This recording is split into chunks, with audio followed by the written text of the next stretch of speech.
ಅಪೊಸ್ತಲನಾದ ಪೌಲನು ಎಫೆಸದವರಿಗೆ ಬರೆದ ಪತ್ರಿಕೆಯ 4ನೇ ಅಧ್ಯಾಯದ 15 ಮತ್ತು 16ನೇ ವಾಕ್ಯವನ್ನು ಪ್ರಾರಂಭವಾಗಿ ಓದಿಕೊಳ್ಳುತ್ತೇನೆ. ಎಫೆಸದವರಿಗೆ ಬರೆದ ಪತ್ರಿಕೆ 4ನೇ ಅಧ್ಯಾಯದ 15 ಮತ್ತು 16ನೇ ವಾಕ್ಯ. ಪ್ರೀತಿಯಿಂದ ಸತ್ಯವನ್ನು ಅನುಸರಿಸುತ್ತಾ ಬೆಳೆದು ಎಲ್ಲ ವಿಷಯಗಳಲ್ಲಿಯೂ ಕ್ರಿಸ್ತನ ಐಕ್ಯವನ್ನು ಹೊಂದುತ್ತಾ ಬರಬೇಕು. ಆತನೇ ಶಿರಸ್ಸು, ದೇಹವೆಲ್ಲ ಆತನ ದೊರೆತನದಲ್ಲಿದ್ದು ತನ್ನಲ್ಲಿರುವ ಎಲ್ಲ ನರಗಳಿಂದ ಬಿಗಿಯಾಗಿ ಜೋಡಿಸಲ್ಪಟ್ಟು ಪ್ರತಿ ಅಂಗದಿಂದ ಅದರದರ ಶಕ್ತಿಯ ಪ್ರಕಾರ ಸಹಾಯ ಹೊಂದಿ ಪ್ರೀತಿಯಿಂದ ಐಕ್ಯವಾಗಿದ್ದು ಕ್ಷೇಮಾಭಿವೃದ್ಧಿಯನ್ನು ಹೊಂದುತ್ತದೆ. ಕರ್ತನ ಪರಿಶುದ್ಧ ನಾಮಕ್ಕೆ ಮಹಿಮೆಯುಂಟಾಗಲಿ. ಈ ರೀತಿಯಾಗಿ ಶಾಲೋಮ್ ಸಭೆ ಏರ್ಪಡಿಸಿದಂತಹ ಈ ಸಾಯಂಕಾಲದ ಕೂಟದಲ್ಲಿ ಭಾಗಿಯಾಗುವಂತೆ ಕರ್ತನ ಕೊಟ್ಟ ಕೃಪೆಗಾಗಿ, ಅದಕ್ಕೋಸ್ಕರ ನನಗೆ ಅವಕಾಶ ಕಲ್ಪಿಸಿಕೊಟ್ಟ ಸಭಾ ಹಿರಿಯರಿಗೂ ಸಭೆಗೂ ನನ್ನ ಕೃತಜ್ಞತೆಯನ್ನು ನಾನು ತಿಳಿಸಿಕೊಳ್ಳುವನಾಗಿದ್ದೇನೆ. ಸಹೋದರಿಗಳಂತೆ ಅನೇಕ ಬಾರಿ ಈ ಸ್ಥಳಕ್ಕೆ ಬಂದಿದ್ದೇನೆ. ಸಾಧ್ಯವಾದರೆ ಆಗುವುದಿಲ್ಲ ಎಂಬುದಾಗಿ ಸಾಧಾರಣವಾಗಿ ಹೇಳುವುದಿಲ್ಲ. ಯಾಕಂದ್ರೆ ವಾಕ್ಯ ಕೇಳಬೇಕು ಎಂಬ ಆಸಕ್ತಿ ಉಳ್ಳಂತಹ ಒಂದು ಗುಂಪು ಜನರು ಈ ಪ್ರದೇಶದಲ್ಲಿದ್ದಾರೆ ಎಂಬುದನ್ನು ನಾನು ಮನವರಿಕೆ ಮಾಡಿಕೊಂಡಿದ್ದೇನೆ. ನಂತರ ಸಹೋದರರು ಯಾವ ವಿಷಯ ಜನರಿಗೆ ಯಾವ ವಿಷಯ ಮಾತಾಡಿ ಮತ್ತೆ ಏನಾದರೂ ಯಾವ ವಿಷಯ ಅವರೇ ಹೇಳಬೇಕು. ನೀವು ಸಭೆ ಆತ್ಮಿಕ ಬೆಳವಣಿಗೆ ಬಗ್ಗೆ ಮಾತ್ರ ಮಾತಾಡಿದ್ದಾರೆ.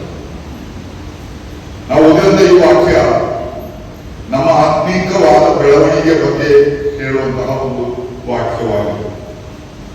ನಾವು ಇದರಲ್ಲಿ ಓದಿದಂತಹ ಪ್ರಾಮುಖ್ಯವಾದ 3 ಪದ ಪ್ರಯೋಗಗಳು ಬೆಳೆದು, ಜೋಡಿಸಲ್ಪಟ್ಟು, ಕ್ಷೇಮಾಭಿವೃದ್ಧಿಯನ್ನು ಹೊಂದುತ್ತದೆ. ಬೆಳೆಯುವುದು, ಜೋಡಿಸಲ್ಪಡುವುದು, ಕ್ಷೇಮಾಭಿವೃದ್ಧಿ ಹೊಂದುವುದು, ಇದೆಲ್ಲ ಬೆಳವಣಿಗೆಯ ಕುರಿತಾಗಿ ಹೇಳಲ್ಪಟ್ಟಂತಹ ಒಂದು ವಿಷಯವಾಗಿದೆ. ಅಪೊಸ್ತಲನಾದ ಪೌಲನು ಎಫೆಸದವರಿಗೆ ಪತ್ರಿಕೆ ಬರೆಯುವಾಗ ನಿರ್ದಿಷ್ಟವಾದಂತಹ ಒಂದು ಸಭೆಗೆ ಆತನು ಈ ಪತ್ರಿಕೆಯನ್ನ ಬರೆಯುತ್ತಾ ಇದ್ದಾನೆ. ಅದು ನಮಗೆ ಚೆನ್ನಾಗಿ ಗೊತ್ತಿರುವಂತಹ ವಿಷಯವಾಗಿದೆ. ಆದರೆ ಸಭೆಯಲ್ಲಿರುವಂತವರು ಅಥವಾ ಸಭೆಯು ಈ ರೀತಿಯಾಗಿ ಬೆಳೆಯಬೇಕು ಎಂಬಂಥದ್ದು ಆತನ ಒಂದು ಆಶಯವಾಗಿದೆ. ಸಭೆಯ ಬೆಳವಣಿಗೆ ಎಂಬಂಥದ್ದು ದೇವರ ವಾಕ್ಯದಲ್ಲಿ ನಾವು ಯಾವಾಗಲೂ ಕಾಣುವಂತಹ ಪ್ರಾಮುಖ್ಯವಾದಂತಹ ಒಂದು ವಿಷಯವಾಗಿದೆ. ಸಭೆ ಅಂದರೆ ರಕ್ಷಿಸಲ್ಪಟ್ಟ ದೇವಜನರ ಕೂಟ, ಕಟ್ಟಡವಲ್ಲ. ಅದರೊಳಗೆ ಸೇರಿ ಬರುವಂತಹ ಆ ಜನರ ಕೂಟವನ್ನೇ ಸಭೆ ಎಂಬುದಾಗಿ ನಾವು ಕರೆಯುತ್ತೇವೆ. ಎಕ್ಲೇಶಿಯಾ ಎಂಬಂತಹ ಆ ಪದ ಸಭೆ ಎಂಬ ಪದಕ್ಕೆ ಉಪಯೋಗಿಸಲ್ಪಟ್ಟಿದೆ. ಆದ್ದರಿಂದಲೇ ಆ ವಿಷಯದಲ್ಲಿ ಯಾರಿಗೂ ತಪ್ಪು ಧೋರಣೆ ಉಂಟಾಗಬಾರದು ಎಂಬುದಾಗಿ ಈ ಸಭೆಗಳ ಪ್ರಾರಂಭಿಕರಾಗಿ ಅಂದರೆ ಸಹೋದರ ಸಭೆಯ ದ್ವಿಶತಮಾನೋತ್ಸವವನ್ನು ನಡೆಸುವುದಕ್ಕೋಸ್ಕರ ನಾಳೆ ಎಲ್ಲರೂ ಕೂಡಿ ಬರ್ತಾ ಇದ್ದಾರೆ. ಹಲವು ಕಡೆಗಳಲ್ಲಿ ಈ ಕಾರ್ಯಕ್ರಮ ನಡೆಯುತ್ತಾ ಇದೆ. ಆ ದಿವಸಗಳಲ್ಲಿ ಕೂಡಿ ಬಂದಂತಹ ಪ್ರಮುಖರಲ್ಲಿ ಒಬ್ಬರಾಗಿದ್ದರು ಜಾನ್ ನೆಲ್ಸನ್ ಡಾರ್ಬಿ ಎಂಬಂತಹ ಆ ಸಹೋದರರು. ಅವರು ಚರ್ಚ್ ಅಥವಾ ಸಭೆ ಎಂಬ ಪದಕ್ಕೆ ಬದಲಾಗಿ ಅಸೆಂಬ್ಲಿ ಅಥವಾ ಕೂಡಿ ಬರೋಣ ಎಂಬಂತ ಪದವನ್ನ ನಿರ್ದೇಶಿಸಿದರು. ಸತ್ಯವೇದದಲ್ಲಿ ಸಭೆ ಎಂಬುದಾಗಿ ಬರೆಯಲ್ಪಟ್ಟಿದೆ, ಇಂಗ್ಲಿಷ್ ಭಾಷಾಂತರದಲ್ಲಿ ಚರ್ಚ್ ಎಂಬುದಾಗಿ ಬರೆಯಲ್ಪಟ್ಟಿದೆ. ಅದು ತಪ್ಪು ಎಂಬುದಾಗಿ ಎಲ್ಲ ಹೇಳಿದ್ರು. ಆದರೆ ಸಭೆ ಎಂಬಂತಹ ಆ ಒಂದು ಪದ ಪ್ರಯೋಗ ಕಾಲಕ್ರಮೇಣವಾಗಿ ಒಂದು ಕಟ್ಟಡಕ್ಕೆ ಮಾತ್ರ ಸೀಮಿತವಾಗಿ ಹೋದದ್ದರಿಂದ ಅಂತಹ ಒಂದು ತಪ್ಪು ಧೋರಣೆ ಜನರಲ್ಲಿ ಬರಬಾರದು ಎಂಬ ಆಶಯದಿಂದ ಅಸೆಂಬ್ಲಿ ಅಥವಾ ಕೂಡಿ ಬರೋಣ ಎಂಬಂತಹ ಪದ ಪ್ರಯೋಗವನ್ನ ಅವರು ಉಪಯೋಗಿಸಿದರು. ಡಾರ್ಬಿ ಅವರು ಮಾಡಿದಂತಹ ಹೊಸ ಒಡಂಬಡಿಕೆಯ ಭಾಷಾಂತರವಿದೆ, ಡಾರ್ಬಿಸ್ ಟ್ರಾನ್ಸ್ಲೇಷನ್ ಎಂಬುದಾಗಿ. ಆ ಭಾಷಾಂತರವನ್ನು ನಾವು ಓದುವುದಾದ್ರೆ ಚರ್ಚ್ ಎಂಬುದಾಗಿ ಉಲ್ಲೇಖಿಸಲ್ಪಟ್ಟ ಎಲ್ಲಾ ಕಡೆಗಳಲ್ಲಿ ಅಸೆಂಬ್ಲಿ ಎಂಬುದಾಗಿ ಅವರು ಹೇಳಿದ್ದಾರೆ. ನಾನು ಯಾಕೆ ಈ ವಿಷಯವನ್ನು ಹೇಳಿದ್ದೀನಿ ಎಂಬುದಾಗಿ ಕೇಳಿದರೆ, ಸಹೋದರ ಸಭೆಗಳು ಪ್ರಾರಂಭವಾದ ಸಮಯದಿಂದಲೂ ಸಭೆಯಲ್ಲಿರುವ ವಿಶ್ವಾಸಿಗಳು ಸಭಾ ಕಟ್ಟಡಕ್ಕಿಂತಲೂ ಪ್ರಾಮುಖ್ಯವಾದವರು ಎಂಬಂತಹ ಒಂದು ಆಶಯವನ್ನು ನಾವು ಬೆಳೆಸಿಕೊಂಡು ಬಂದಿದ್ದೇವೆ. ಅಪೊಸ್ತಲನಾದ ಪೌಲನು ಮೊದಲನೇ ಶತಮಾನದಲ್ಲಿ ಎಫೆಸರಿಗೆ ಪತ್ರಿಕೆ ಬರೆಯುವಾಗಲೂ ಅದೇ ವಿಷಯವನ್ನು ಹೇಳುತ್ತಾನೆ. ನೀವು ಬೆಳೆಯಬೇಕು, ಜೋಡಿಸಲ್ಪಡಬೇಕು, ಅಭಿವೃದ್ಧಿಯನ್ನು ಹೊಂದಬೇಕು.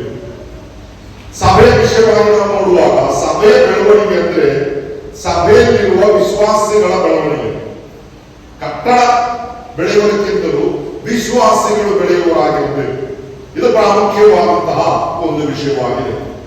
ಇನ್ನು ಈ ಬೆಳವಣಿಗೆ ಬಗ್ಗೆ ನಾವು ನೋಡುವಾಗ ಒಂದು ಸಭೆಯ ಬೆಳವಣಿಗೆ ಎಂಬಂತದ್ದನ್ನು ಎರಡು ಹಂತದಲ್ಲಿ ನಾವು ದೇವರ ವಾಕ್ಯದಲ್ಲಿ ನೋಡುತ್ತೇವೆ.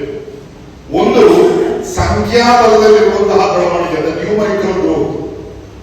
ಇನ್ನೊಂದು ಆತ್ಮೀಕವಾಗಿರುವಂತಹ ಬೆಳವಣಿಗೆ, ಸ್ಪಿರಿಚುವಲ್ ಗ್ರೋತ್. ಈ ಎರಡೂ ರೀತಿಯಲ್ಲಿ ಒಂದು ಸಭೆಯು, ಒಂದು ಸ್ಥಳೀಯ ಸಭೆಯು ಬೆಳೆಯುತ್ತಿರಬೇಕು ಎಂಬಂತದ್ದು ಕರ್ತನ ಚಿತ್ತವಾಗಿದೆ. ಅದು ದೇವರ ವಾಕ್ಯದಲ್ಲಿ ನಾವು ವ್ಯಕ್ತವಾಗಿ ನೋಡುವರಾಗಿದ್ದೇವೆ.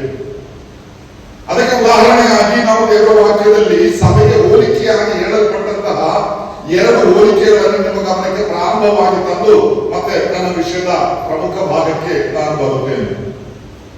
ಮೊದಲನೇದಾಗಿ ಪೇತ್ರನು ಬರೆದ ಮೊದಲನೇ ಪತ್ರಿಕೆಯ 2ನೇ ಅಧ್ಯಾಯದ 5ನೇ ವಾಕ್ಯವನ್ನು ನಾವು ಓದುವುದಾದರೆ, 1 ಪೇತ್ರ 2:5, ನೀವು ಜೀವವುಳ್ಳ ಕಲ್ಲುಗಳಾಗಿದ್ದು ಆತ್ಮ ಸಂಬಂಧವಾದ ಮಂದಿರವಾಗಲಿಕ್ಕೆ ಕಟ್ಟಲ್ಪಡುತ್ತಾ ಇದ್ದೀರಿ ಮತ್ತು ಯೇಸು ಕ್ರಿಸ್ತನ ಮೂಲಕ ದೇವರಿಗೆ ಸಮರ್ಪಕವಾದ ಆತ್ಮೀಯ ಯಜ್ಞಗಳನ್ನು ಸಮರ್ಪಿಸುವುದಕ್ಕೆ ಪವಿತ್ರ ಯಾಜಕ ವರ್ಗದವರಾಗಿದ್ದೀರಿ. ಇನ್ನು 1 ಪೇತ್ರ 2ನೇ ಅಧ್ಯಾಯದ 3ನೇ ವಾಕ್ಯ ಓದಿಕೊಳ್ಳಿ. ನೀವು ಜೀವವುಳ್ಳ ಕಲ್ಲಾಗಿರುವ ಆತನನ್ನು ಸೇರಿಕೊಂಡಿದ್ದೀರಿ. ಇಲ್ಲಿ ಆತನು ಜೀವವುಳ್ಳ ಕಲ್ಲಾಗಿದ್ದಾನೆ, ನೀವು ಜೀವವುಳ್ಳ ಕಲ್ಲಾಗಿದ್ದೀರಿ. ಆ ಭಾಗವನ್ನು ನಾವು ನೋಡುವಾಗ ಸಭೆಯನ್ನು ಒಂದು ಕಟ್ಟಡಕ್ಕೆ ಹೋಲಿಸಿ ಅಲ್ಲಿ ಪೇತ್ರನು ಪ್ರತಿಬಿಂಬಿಸುತ್ತಾ ಇದ್ದಾನೆ. ಕಟ್ಟಲ್ಪಡುತ್ತಿರುವಂತಹ ಒಂದು ಕಟ್ಟಡ. ಯಾವುದೇ ಒಂದು ಕಟ್ಟಡವನ್ನು ನಾವು ಕಟ್ಟುವುದಾದರೆ, ವಿಶೇಷವಾಗಿ ಆ ದಿವಸಗಳಲ್ಲಿ ಮೊದಲನೇ ಶತಮಾನಗಳಲ್ಲಿ ಕಲ್ಲುಗಳು ಧಾರಾಳವಾಗಿ ಉಪಯೋಗಿಸಲ್ಪಡುತ್ತಿದ್ದವು. ಎಲ್ಲಾ ವಿಷಯಕ್ಕೂ ಈಗ ನಮಗೆ ಇರುವ ಹಾಗೆ ಈ ಕಾಂಕ್ರೀಟ್ ಆಗಲಿ, ಬೀಮ್ ಆಗಲಿ ಅಂತದ್ದೆಲ್ಲ ಇದ್ದಂತಹ ಕಾಲಘಟ್ಟವಲ್ಲ. ಅದರ ಬುನಾದಿಯಿಂದ ಹಿಡಿದು ಅಸ್ಥಿವಾರದಿಂದ ಹಿಡಿದು ಎಲ್ಲವೂ ಕಲ್ಲಿನಿಂದಲೇ ಕಟ್ಟಲ್ಪಡುವಂಥದ್ದು. ಅದರಿಂದಲೇ ಅದರ ಅಸ್ಥಿವಾರದ ಬಗ್ಗೆ ಹೇಳುವಂಥದ್ದು ಮುಖ್ಯವಾದ ಮೂಲೆಗಲ್ಲು ಎಂಬುದಾಗಿ. ಅದು ಒಂದು ಕಲ್ಲೇ. ಈ ಕಲ್ಲುಗಳಿಂದ ಕಟ್ಟಲ್ಪಡುವಂತಹ ಒಂದು ಕಟ್ಟಡ. ಅದಕ್ಕೆ ಹೋಲಿಸಿ ದೇವರ ಸಭೆಯನ್ನು ಇಲ್ಲಿ ಪೇತ್ರನು ಪ್ರತಿಬಿಂಬಿಸುತ್ತಾ ಇದ್ದಾನೆ. ಹಾಗಾದ್ರೆ ಈ ಕಲ್ಲುಗಳಿಂದ ಕಟ್ಟಲ್ಪಡುವಂತಹ ಒಂದು ಸಭೆ ಎಂಬುದನ್ನು ನಾವು ನೋಡುವುದಾದ್ರೆ, ಒಂದು ಕಟ್ಟಡ ಎಂಬುದಾಗಿ ನಾವು ನೋಡುವುದಾದ್ರೆ, ಒಂದು ಕಟ್ಟಡವನ್ನು ಮುಗಿಸಬೇಕಾದ್ರೆ ಅದಕ್ಕೆ ಎಷ್ಟು ಕಲ್ಲುಗಳು ಬೇಕು ಎಂಬಂಥದ್ದು ಆ ಕಟ್ಟಡದ ವಿಸ್ತೀರ್ಣತೆಯ ಮೇಲೆ ಆಧಾರಗೊಂಡಿರುತ್ತದೆ. ಒಂದು ವೇಳೆ ದೊಡ್ಡ ಒಂದು ಕಟ್ಟಡ ಕಟ್ಟಬೇಕಾದ್ರೆ ಸಾವಿರಾರು ಕಲ್ಲುಗಳು ಅದಕ್ಕೆ ಬೇಕಾಗಬಹುದು. ಆದರೆ ಆ ಕಟ್ಟಡದ ರೀತಿಯನ್ನು ನಾವು ನೋಡುವಾಗ ಈ 1000 ಕಲ್ಲುಗಳು, ಒಂದು ವೇಳೆ ಒಂದು ಕಟ್ಟಡಕ್ಕೆ 1000 ಕಲ್ಲುಗಳು ಬೇಕಾದರೆ ಈ ಎಲ್ಲಾ 1000 ಕಲ್ಲುಗಳು ಒಂದೇ ದಿವಸ ಕಟ್ಟಲ್ಪಡುವುದಿಲ್ಲ. ಅದು ಒಂದರ ಮೇಲೆ ಒಂದರಂತೆ, ಅದರ ಮೇಲೆ ಮತ್ತೊಂದರಂತೆ ಅನೇಕ ದಿವಸಗಳು ತೆಗೆಯುವಂತದ್ದಾಗಿದೆ. ಎಲ್ಲಿವರೆಗೆ ಈ ಕಲ್ಲು ಇದಕ್ಕೆ ಜೋಡಿಸಲ್ಪಡುತ್ತದೆ ಎಂಬುದಾಗಿ ಕೇಳುವುದಾದರೆ, ಈ ಕಟ್ಟಡವು ಪೂರ್ಣವಾಗುವವರೆಗೆ, ಅಂದರೆ ಇದು ಪೂರ್ಣತೆಗೆ ಬರುವವರೆಗೆ ಈ ಕಲ್ಲುಗಳು ಒಂದರ ಮೇಲೆ ಒಂದು ಜೋಡಿಸಲ್ಪಡುತ್ತಾ ಬರುತ್ತದೆ. ಅಂದರೆ ಅದು ಒಂದು ಸಭೆಯ ಸಂಖ್ಯಾಬಲದ ಬೆಳವಣಿಗೆಯನ್ನು ತೋರಿಸುವಂತದ್ದಾಗಿದೆ. ಕರ್ತನಾದ ಯೇಸು ಕ್ರಿಸ್ತನು ಹೊಸ ಒಡಂಬಡಿಕೆಯ ಸಭೆಯ ಸ್ಥಾಪನೆ ವಿಷಯವಾಗಿ ಮತ್ತಾಯನ ಸುವಾರ್ತೆಯಲ್ಲಿ ಹೇಳಿದ ಮೇಲೆ 50ನೇ ದಿವಸದಲ್ಲಿ ಪವಿತ್ರಾತ್ಮನು ಅವರ ಮೇಲೆ ಇಳಿದು ಬಂದು ಅಲ್ಲಿಂದ ಸಭೆಯು ಪ್ರಾರಂಭವಾಯಿತು ಎಂಬುದಾಗಿ ಎಲ್ಲ ಅಪೊಸ್ತಲರ ಕೃತ್ಯಗಳ 2ನೇ ಅಧ್ಯಾಯದಲ್ಲಿ ನಾವು ಸ್ಪಷ್ಟವಾಗಿ ಓದುವರಾಗಿದ್ದೇವೆ. ಅಂದು ಪ್ರಾರಂಭವಾದಂತಹ ಆ ಕಟ್ಟಡ, ನಾನು ನನ್ನ ಸಭೆಯನ್ನು ಕಟ್ಟುವೆನು ಎಂಬುದಾಗಿ ಹೇಳಿದಂತಹ ಆ ಕ್ರಿಸ್ತನು ಹೇಳಿದ ಮಾತು ಅದು ಇನ್ನೂ ಮುಂದುವರಿಯುತ್ತಾ ಇದೆ. ನಾವು ಒಬ್ಬೊಬ್ಬರು ಜೀವವುಳ್ಳ ಕಲ್ಲುಗಳಾಗಿದ್ದೇವೆ. ನಾವೆಲ್ಲರೂ ಒಂದೇ ದಿವಸ ಕರ್ತನ ಬಳಿಗೆ ಬಂದವರಲ್ಲ. ಅನೇಕರು ಅನೇಕ ಸಂದರ್ಭಗಳಲ್ಲಿ, ವಿವಿಧ ಸಂದರ್ಭಗಳಲ್ಲಿ ಕರ್ತನ ಕಡೆಗೆ ಬರುವವರು. ಹೀಗೆ ಜೀವವುಳ್ಳ ಕಲ್ಲುಗಳು ಅನೇಕ ದಿವಸಗಳಿಂದ, ಕಳೆದ 2000 ವರ್ಷಗಳಿಂದಲೂ ಈ ಸಭೆಗಳು ಬೆಳೆಯುತ್ತಾ ಇದೆ. ಇದು ಒಂದರ ಮೇಲೆ ಒಂದು ಇಡಲ್ಪಡುತ್ತಾ ಬರುತ್ತಾ ಇದೆ. ಅದು ಸಂಖ್ಯಾಬಲವನ್ನು ಸೂಚಿಸುವಂತದ್ದಾಗಿದೆ. ಅದು ಒಂದೇ ದಿವಸ ಇಡಲ್ಪಡುವಂಥದ್ದಲ್ಲ. ಹಾಗಾದ್ರೆ ಕ್ರಿಸ್ತನು ಬರಬೇಕಾದ್ರೆ ಈ ಸಭೆಯ ಕಟ್ಟಡವು ಮುಗಿಯಬೇಕು. ಇದರ ಮೇಲೆ ಇಡತಕ್ಕಂತಹ ಕೊನೆಯ ಕಲ್ಲು ಇಡುವವರೆಗೆ ಆತನು ಬರುವುದಿಲ್ಲ. ಅದಕ್ಕೆ ಎಷ್ಟು ಕಲ್ಲುಗಳು ಬೇಕಾಗುತ್ತದೆ, ಅದರ ಕೊನೆಯ ಕಲ್ಲು ಯಾವಾಗ ಇಡಲ್ಪಡುತ್ತದೆ ಎಂಬಂಥದ್ದು ನಮಗೆ ಗೊತ್ತಿಲ್ಲದಿದ್ದರೂ ಆತನಿಗೆ ಗೊತ್ತಿದೆ. ಆತನ ಸಮಯದಲ್ಲಿ ಅದೆಲ್ಲವನ್ನು ನಿಭಾಯಿಸುವವನಾಗಿದ್ದಾನೆ. ಇನ್ನು ಸಭೆಯನ್ನು ಹೋಲಿಸಿ ಹೇಳಲ್ಪಟ್ಟಿರುವ ಇನ್ನೊಂದು ಹೋಲಿಕೆ ಎಫೆಸದವರಿಗೆ ಬರೆದ ಪತ್ರಿಕೆ 4ನೇ ಅಧ್ಯಾಯದ 16ನೇ ವಾಕ್ಯದಲ್ಲಿ ನಾವು ಈಗಾಗಲೇ ನೋಡಿದ್ದೇವೆ. ಅಲ್ಲಿ ದೇಹವೆಲ್ಲ ಆತನ ದೊರೆತನದಲ್ಲಿದ್ದು ತನ್ನಲ್ಲಿರುವ ನರಗಳಿಂದ ಬಿಗಿಯಾಗಿ ಜೋಡಿಸಲ್ಪಟ್ಟು ಅದು ಬೆಳೆಯುತ್ತದೆ ಎಂಬುದಾಗಿ. ಇನ್ನು ಕೊರಿಂಥದವರಿಗೆ ಬರೆದ 1ನೇ ಪತ್ರಿಕೆ 12ನೇ ಅಧ್ಯಾಯದ 27ನೇ ವಾಕ್ಯವನ್ನು ಒಮ್ಮೆ ಓದಿಕೊಳ್ಳೋಣ. 1 ಕೊರಿಂಥ 12:7. ನೀವು ಕ್ರಿಸ್ತನ ದೇಹವು ಮತ್ತು ಒಬ್ಬೊಬ್ಬರಾಗಿ ಅದಕ್ಕೆ ಅಂಗಗಳಾಗಿದ್ದೀರಿ. ಹಾಗಾದ್ರೆ ಇಲ್ಲಿ ಎರಡನೇದಾಗಿ ಸಭೆಯನ್ನು ಒಂದು ದೇಹಕ್ಕೆ ಹೋಲಿಸಿ ಪೌಲನು ಹೇಳುವುದನ್ನು ನಾವು ನೋಡುತ್ತೇವೆ. ನೀವು ಕ್ರಿಸ್ತನ ದೇಹವಾಗಿದ್ದೀರಿ. ಎಫೆಸ 4:16 ಅದೇ ಆಶಯವನ್ನು ನಾವು ನೋಡಿದ್ದೇವೆ. ನರಗಳಿಂದ ಬಿಗಿಯಲ್ಪಟ್ಟು ಒಂದಾಗಿ ಕೂಡಿಸಲ್ಪಟ್ಟಿರುವಂತಹ ಒಂದು ದೇಹದ ಚಿತ್ರವನ್ನು ಆತನಲ್ಲಿ ಕೊಡುವವನಾಗಿದ್ದಾನೆ. ಹಾಗಾದ್ರೆ ಈ ಕಟ್ಟಡಕ್ಕೂ ದೇಹಕ್ಕೂ ಇರುವ ವ್ಯತ್ಯಾಸವೇನು? ಈ ಕಟ್ಟಡವು ಕಲ್ಲಿನಿಂದ ಕಟ್ಟಲ್ಪಟ್ಟಿದೆ. ಅದು ಒಂದೇ ದಿವಸ ಮುಕ್ತಾಯಗೊಳ್ಳುವುದಿಲ್ಲ. ಆದರೆ ಒಂದು ದೇಹ ಎಂಬಂಥದ್ದು, ಆ ದೇಹವು ಪರಿಪೂರ್ಣವಾಗಿ ಅದು ಹುಟ್ಟುವಾಗಲೇ ಜನಿಸಿದೆ. ನಾನು ಹೇಳುವುದರ ಅರ್ಥ, ಒಂದು ಮಗು ಶಾರೀರಿಕವಾಗಿ ಲೋಕದಲ್ಲಿ ಜನ್ಮ ತಾಳಿದರೆ ಒಂದು ದಿವಸ ಕಾಲು ಹುಟ್ಟಿತು, ಇನ್ನೊಂದು ದಿವಸ ಕೈ ಹುಟ್ಟಿತು, ಮತ್ತೊಂದು ದಿವಸ ತಲೆ ಹುಟ್ಟಿತು. ಹಾಗೆಲ್ಲ ಇದರ ಕಾಲುಗಳು, ಇದರ ಕೈಗಳು, ಇದರ ಕಿವಿಯು, ಇದರ ಮೂಗು, ಶರೀರದ ಎಲ್ಲ ಅಂಗಗಳು ಒಂದೇ ದಿವಸ ಅದು ಹುಟ್ಟಿದೆ. ಹಾಗಾದ್ರೆ ಆ ಶರೀರದ ಬೆಳವಣಿಗೆ ಎಂದರೆ ಏನು? ಈಗಾಗಲೇ ಹುಟ್ಟಿರುವಂತಹ ಈ ಪೂರ್ಣ ಶರೀರವು ಸಮತೋಲನವಾಗಿ ಬೆಳೆಯಬೇಕು. ಅದನ್ನೇ ಎಫೆಸ 4:16 ಪೌಲನು ಹೇಳುತ್ತಿರುವಂಥದ್ದು. ಅದು ಒಂದೊಂದು ಅಂಗ ಒಂದೊಂದು ದಿವಸ ಬೆಳೆಯುವಂಥದ್ದಲ್ಲ. ದೇಹವು ಬೆಳೆಯುತ್ತಿರುವಾಗ 2 ಕಾಲುಗಳು ಸಮತೋಲನವಾಗಿ ಬೆಳೆಯಬೇಕು, 2 ಕೈಗಳು ಸಮತೋಲನವಾಗಿ ಬೆಳೆಯಬೇಕು, ದೇಹದ ಎಲ್ಲ ಅಂಗಗಳು ಸಮತೋಲನವಾಗಿ ಬೆಳೆಯಬೇಕು. ಅದು ಒಂದು ಸಭೆಯ ಆತ್ಮೀಕ ಬೆಳವಣಿಗೆಯನ್ನು ತೋರಿಸುವಂತದ್ದಾಗಿದೆ. ಅದು ಸಂಖ್ಯಾಬಲವನ್ನು ತೋರಿಸುವಂತಹ ಪದ ಪ್ರಯೋಗವಲ್ಲ. ಹಾಗಾದ್ರೆ ಒಂದು ಸಭೆಯನ್ನು ಒಂದು ಶರೀರವಾಗಿ ತೆಗೆದುಕೊಂಡರೆ ಆ ಸಭೆಯ ಎಲ್ಲ ಅಂಗಗಳು ಸಮತೋಲನವಾಗಿ ಬೆಳೆಯಬೇಕು. ಅದು ದೇವರ ವಾಕ್ಯದಲ್ಲಿ ನಾವು ಕಾಣುವಂತಹ ಪ್ರಾಮುಖ್ಯವಾದಂತಹ ಒಂದು ತತ್ವವಾಗಿದೆ. ಅದು ಆತ್ಮಿಕವಾದ ಬೆಳವಣಿಗೆ. ಹೀಗೆ ಸಭೆಯ ಬೆಳವಣಿಗೆ ವಿಷಯವಾಗಿ ನಾವು ನೋಡುವಾಗ 2 ರೀತಿಯಲ್ಲಿ ನಾವು ಇದನ್ನು ಕಾಣಬಹುದು.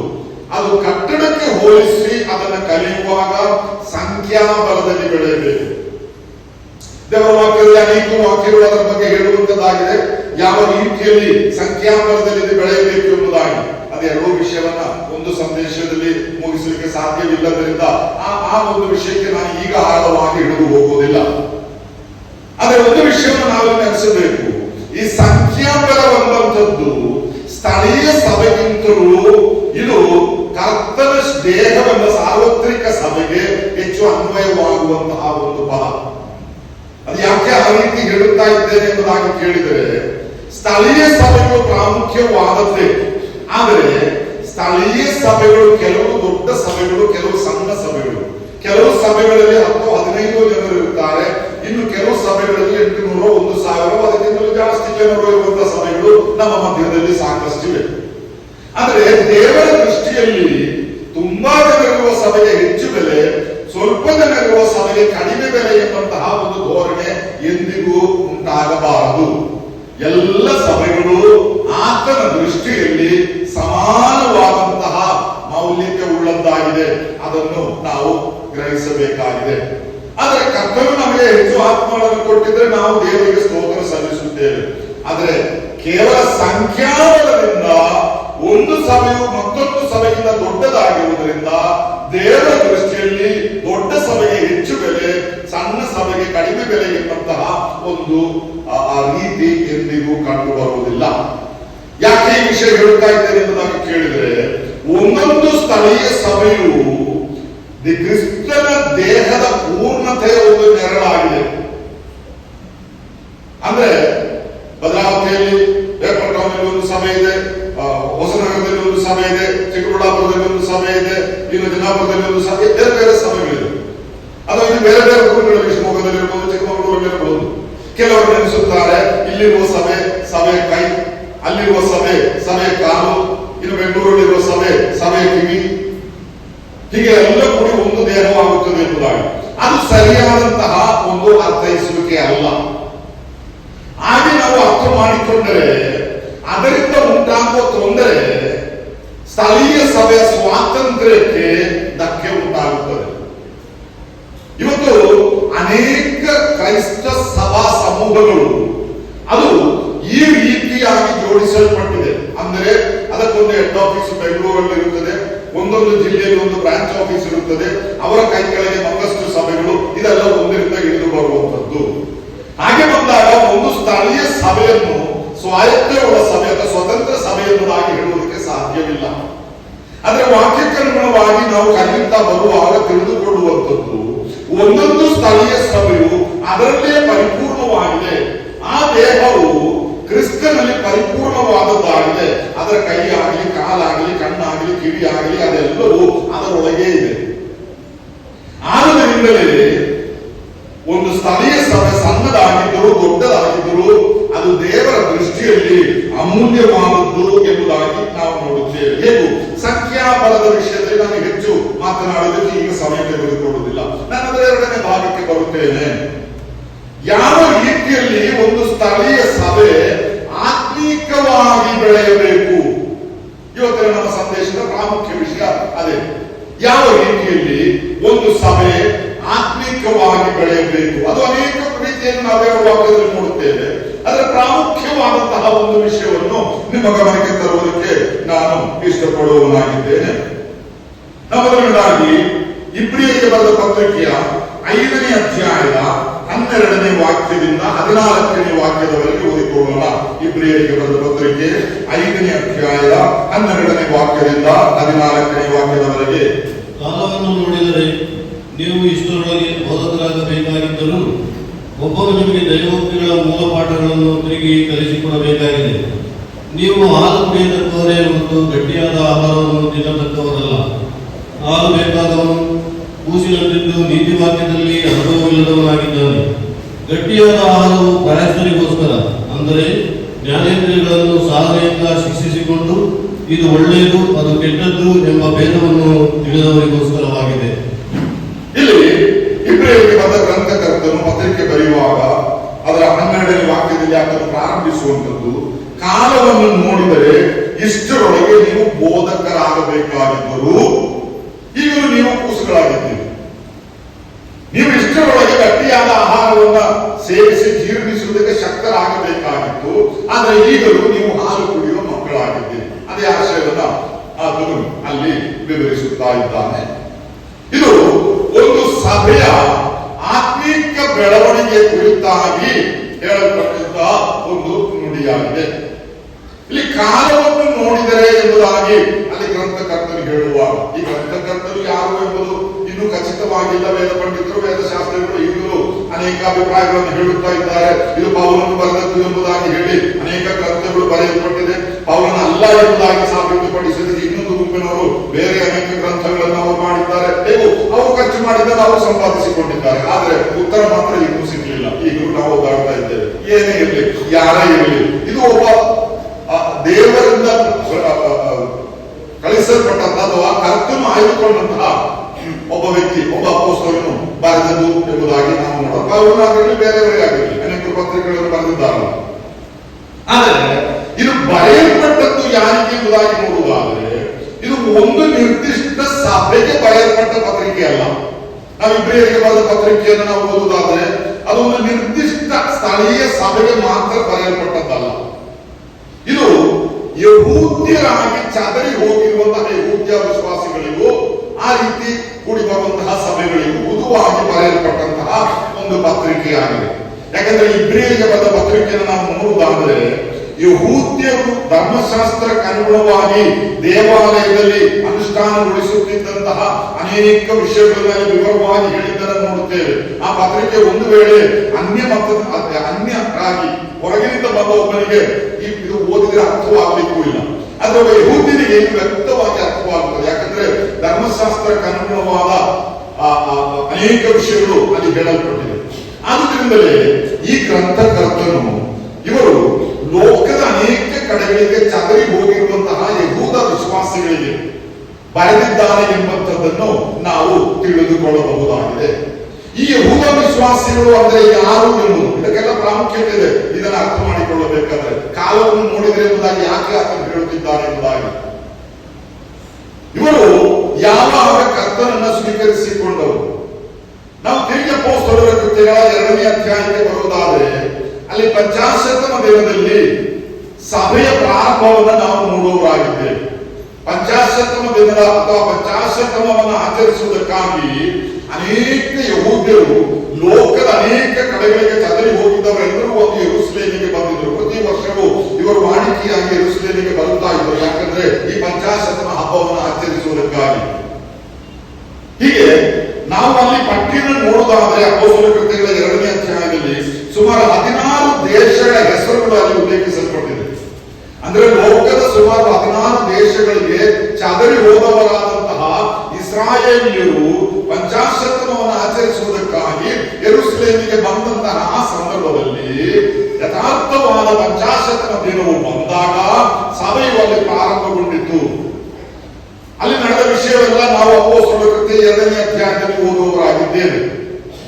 ಆಗ ಜನರೆಲ್ಲರೂ ಇಲ್ಲಿ ನಡೆಯುವಂತ ಶಬ್ದವನ್ನ ಕೇಳಿಸಿಕೊಂಡು ಅಲ್ಲಿ ಏನು ನಡೆಯುತ್ತಾ ಇದೆ, ಏನೋ ದೊಡ್ಡ ಬಿರುಗಾಳಿಯಿಂದ ಶಬ್ದ ಬರುತ್ತಾ ಇದೆ, ದೊಡ್ಡ ದೊಡ್ಡ ಶಬ್ದಗಳು ಕೇಳುತ್ತಾ ಇದೆ. ಯೆರೂಸಲೇಮಿಗೆ ಅನೇಕರು ಯಾತ್ರಿಕರು ಬಂದಿದ್ದರು.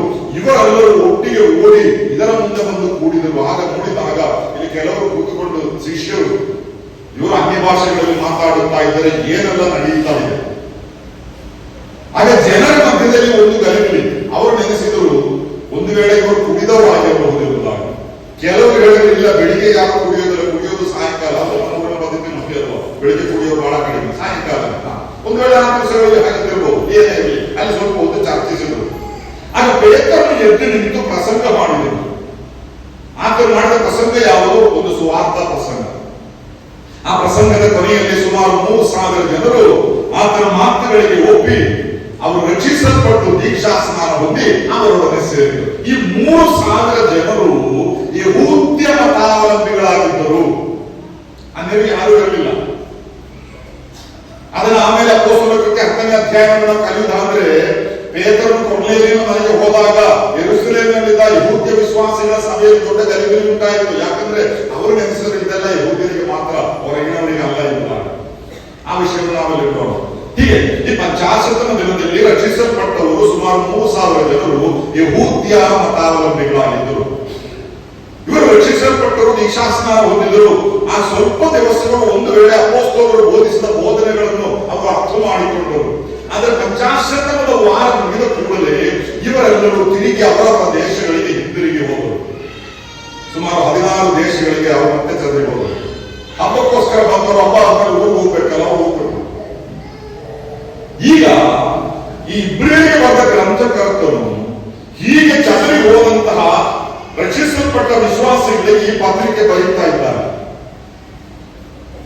ಆ ಸಂಭವ ಯಾವಾಗ ನಡೆಯುತ್ತೆ ಎಂಬುದಾಗಿ ನೋಡುವುದಾದ್ರೆ ಕರ್ತನಾದ ಯೇಸು ಕ್ರಿಸ್ತನ ಪುನರುತ್ಥಾನವಾದ ಮೇಲೆ ಸುಮಾರು 40 ದಿವಸ ಶಿಷ್ಯರಿಗೆ ಕಾಣಿಸಿಕೊಂಡು ಆಮೇಲೆ ಆತನು ಪರಲೋಕಕ್ಕೆ ಏರಿ ಹೋಗಿ ಆಮೇಲೆ ಸುಮಾರು 10 ದಿವಸ ಇವರು ಮೇಲುಗಡೆಯಲ್ಲಿ ಕಾಯುತ್ತಾ ಕುಳಿತಿದ್ದರು.